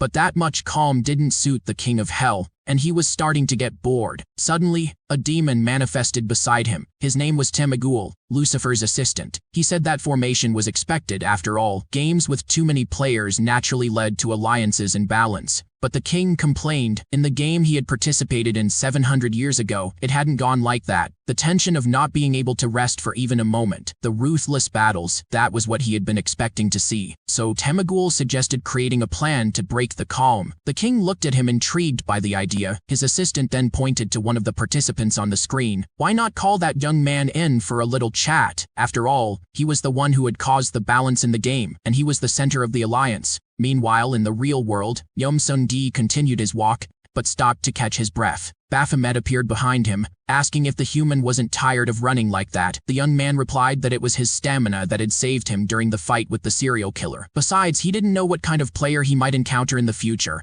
or what kind of demon abilities. Baphomet didn't know whether to praise him for being meticulous or diligent. Yeom Sung-gi took the opportunity to ask how things were in hell, and if anyone was trying to escape. The demon summoned his surveillance tablet. He said there were attempts, especially from the smarter ones. But they both knew that no matter how hard they tried, Yeom Sung-gi was a genius. There was no escape from his hell. There wasn't even a sign that the sinners were trying to stage an attack or hatch a plan. Suddenly, the brick he was holding onto broke free from the wall, dragging Yu Nung Han back into the pit. But Baphomet still had a question. He wanted to know how long he intended to maintain that alliance. They were halfway through the game, and keeping such a big alliance was risky. It would be even harder if he started developing feelings. Maybe the others would try to take him out first. The image of Hu Min-chae and Park Sang-sik activating their keys and apologizing flashed through his mind. Yeom Sung-gi fell silent. He put a hand on Baphomet's shoulder and said that, in the end, that was for him to decide. The demon just needed to keep trusting him. Of course he wanted to trust him, but he also didn't want to be annihilated because of human emotions. As they talked, something unexpected happened. They both looked alertly immediately in the same direction. Through the smoke, Temigul emerged, offering his greetings. Clearly, he was interested in Yomsungi and his dominance in the game, but since he wasn't used to it, the demon couldn't manage to say the young man's full name. To him, human names were confusing, so he'd just call him Yom something. Baphomet asked what he wanted showing up like that. Yomsungi asked who he was, and the Horned One replied that he was Baphomet's assistant and successor. At first, he wondered why a demon like that would suddenly appear, but then he remembered. At the beginning of the game, Baphomet had said that Lucifer could change the rules at any moment, just on a whim, so that moment had arrived. He asks if the demon had shown up to announce some new rule, and Temigul praises the young man for his quick thinking. But before any rule, in fact, Lucifer wanted to have a word with him. The assistant then extends his hand, and a portal opens beneath the three beings. Suddenly, all of them are inside Lucifer's palace. He welcomes them and says that this was his office. Baphomet immediately kneels while Yomsundi is still confused. Lucifer says he knew how competent Baphomet was, but he hadn't expected his human to be just as competent. He managed to gather 4 out of the 7 remaining players without using force, and even recruited a candidate who wasn't all that strong. The demon responds that those compliments made him a bit embarrassed, but Lucifer corrects him. He wasn't complimenting them. The king approaches the two of them, furious. The Horned One and his human were ruining his game. He wanted a game full of excitement, with epic battles, and they were turning it into a team-based game with partnerships that even little kids could play. He tries to calm down a bit after venting his anger. The king would like to order the demon to choose another human to replace Yomsundi, but that wouldn't be fair, and would be too arbitrary, since they hadn't broken any of the game's rules. Because of that, he decided the two of them would receive a small penalty. Lucifer snaps his fingers, and 2 screens appear. On one screen was Hu Min Che, and on the other, Park Sang-sik. The King of Hell gives a sinister smile and says that Yomsundi had 1 week to send one of the two to hell. Yomsundi tries to process what Lucifer had just said. He turns to Baphomet and asks if something so forced could really exist. He had played by the rules, without breaking a single one. It wasn't fair to ask him to turn against his allies just like that. The demon tells him to be careful with what he says. After all, standing before him was Lucifer, the King of Hell. Even so, the human insists there was no reason for them to receive that penalty if they hadn't broken any rules of the game. So bold, comments Lucifer, and he was definitely right to have signed a contract with Baphomet. But this was his will. After all, that game was only happening for his own entertainment. In other words, if Yomsundi didn't want to follow the new rules, he could be replaced at any time. That was the moment Yomsundi felt the true power of the king. What he now had to do was choose who would remain his ally, and who he would drag to hell. Well, that was all Lucifer had to say. Now they could return and make their choice. Before they went back to the human world, Lucifer taps Baphomet and tells him not to dare let the game become boring again. After those final words, they return to where they were. Yomsundi's left hand starts to tingle. When he pulls up his sleeve to see what it is, he discovers a countdown timer on his arm, meaning he had a time limit. That counter was both a problem and a reminder that they were forced to do whatever the king wanted. Yomsundi begins to think about Park Sang-sik and Hu Min Chai. He knew that at some point in the game he would have to eliminate both of them, but now he turns the key and enters the detective's house, sitting down on the couch. Thinking both rationally and emotionally, eliminating one of them wasn't part of Yomsundi's principles, at least not at that point in the game, and definitely not like this. So he comes up with something, and decides to ask his demon a question. But before he can say anything, Baphomet interrupts and asks if he's going to ask something like, which of the two is more useful, or something like that. But that wasn't quite what Yomsungi had in mind. In fact, he wanted to ask more about the demons, especially about Lucifer. Baphomet doesn't really understand where the human was going with this. So the young man begins by wanting to know how Lucifer managed to gain the power to control hell, and if there was any way for Baphomet to take his place. The demon looks at him, shocked. Of all the things he'd considered, that line of thought had never crossed his mind. The king had earned his position because he created the greatest of all hells, which was the hell of disbelief. And that hell was a masterpiece. Never before had there been a hell so full of humans screaming and crying in despair. Never before had there been a hell with such good structure, versatility, and taste. In other words, the success of his hell is what causes his position to rise, and he quickly ended up taking over hell's power to be based on that. But someone important was missing from that story. What could have happened to Dante? Well, as for him, the human was granted eternal life as compensation, so that means Dante was the first hell creator in the world. and there's a possibility he's still alive. In theory, yes, he was the first and he was probably still alive. But then, if Dante were thrown into hell, what would happen to Lucifer? The voice of a priest could be heard from within the cathedral. He preached the word of God, about believing in faith. Meanwhile, his followers listened with fervor. That priest was none other than Dante himself, the creator of the Hell of Disgrace. In theory, if Dante, the human who had met Lucifer, were thrown into hell, the king would disappear. Yeom Seung-gi stood up immediately, but Baphomet already began rejecting that idea. After all, it was just a theory. Dealing with the owner of hell wouldn't be that easy. He just had to make a choice and try to stay in the game until he was the last one standing. That would be the safest route to keep them alive. But Yeom Seung-gi was determined. After all, there were a few variables to be calculated from now on. What if Lucifer changed his mind? He could continue the game while keeping the rules he had already made, but start adding absurd, specific conditions just for me. In other words, I'm a thorn in his side, and there's a higher chance he'll change his mind before the game ends just to prevent me from winning. They stared at each other for a moment, and Baphomet couldn't deny it. He himself was making high-ranking demons fight each other, which was an absurd trek to consolidate power, and now he wanted to put a leash on Yeom Seung-gi. On top of that, there was a high probability that the young man's hell would endure in the future. The demon remained motionless, so he wanted to know what his human's idea was after all, since it might end up creating a competition for control of hell. Yeom Seung-gi simply extended his arm to Baphomet and said that if this worked, his chances of survival would be 100%.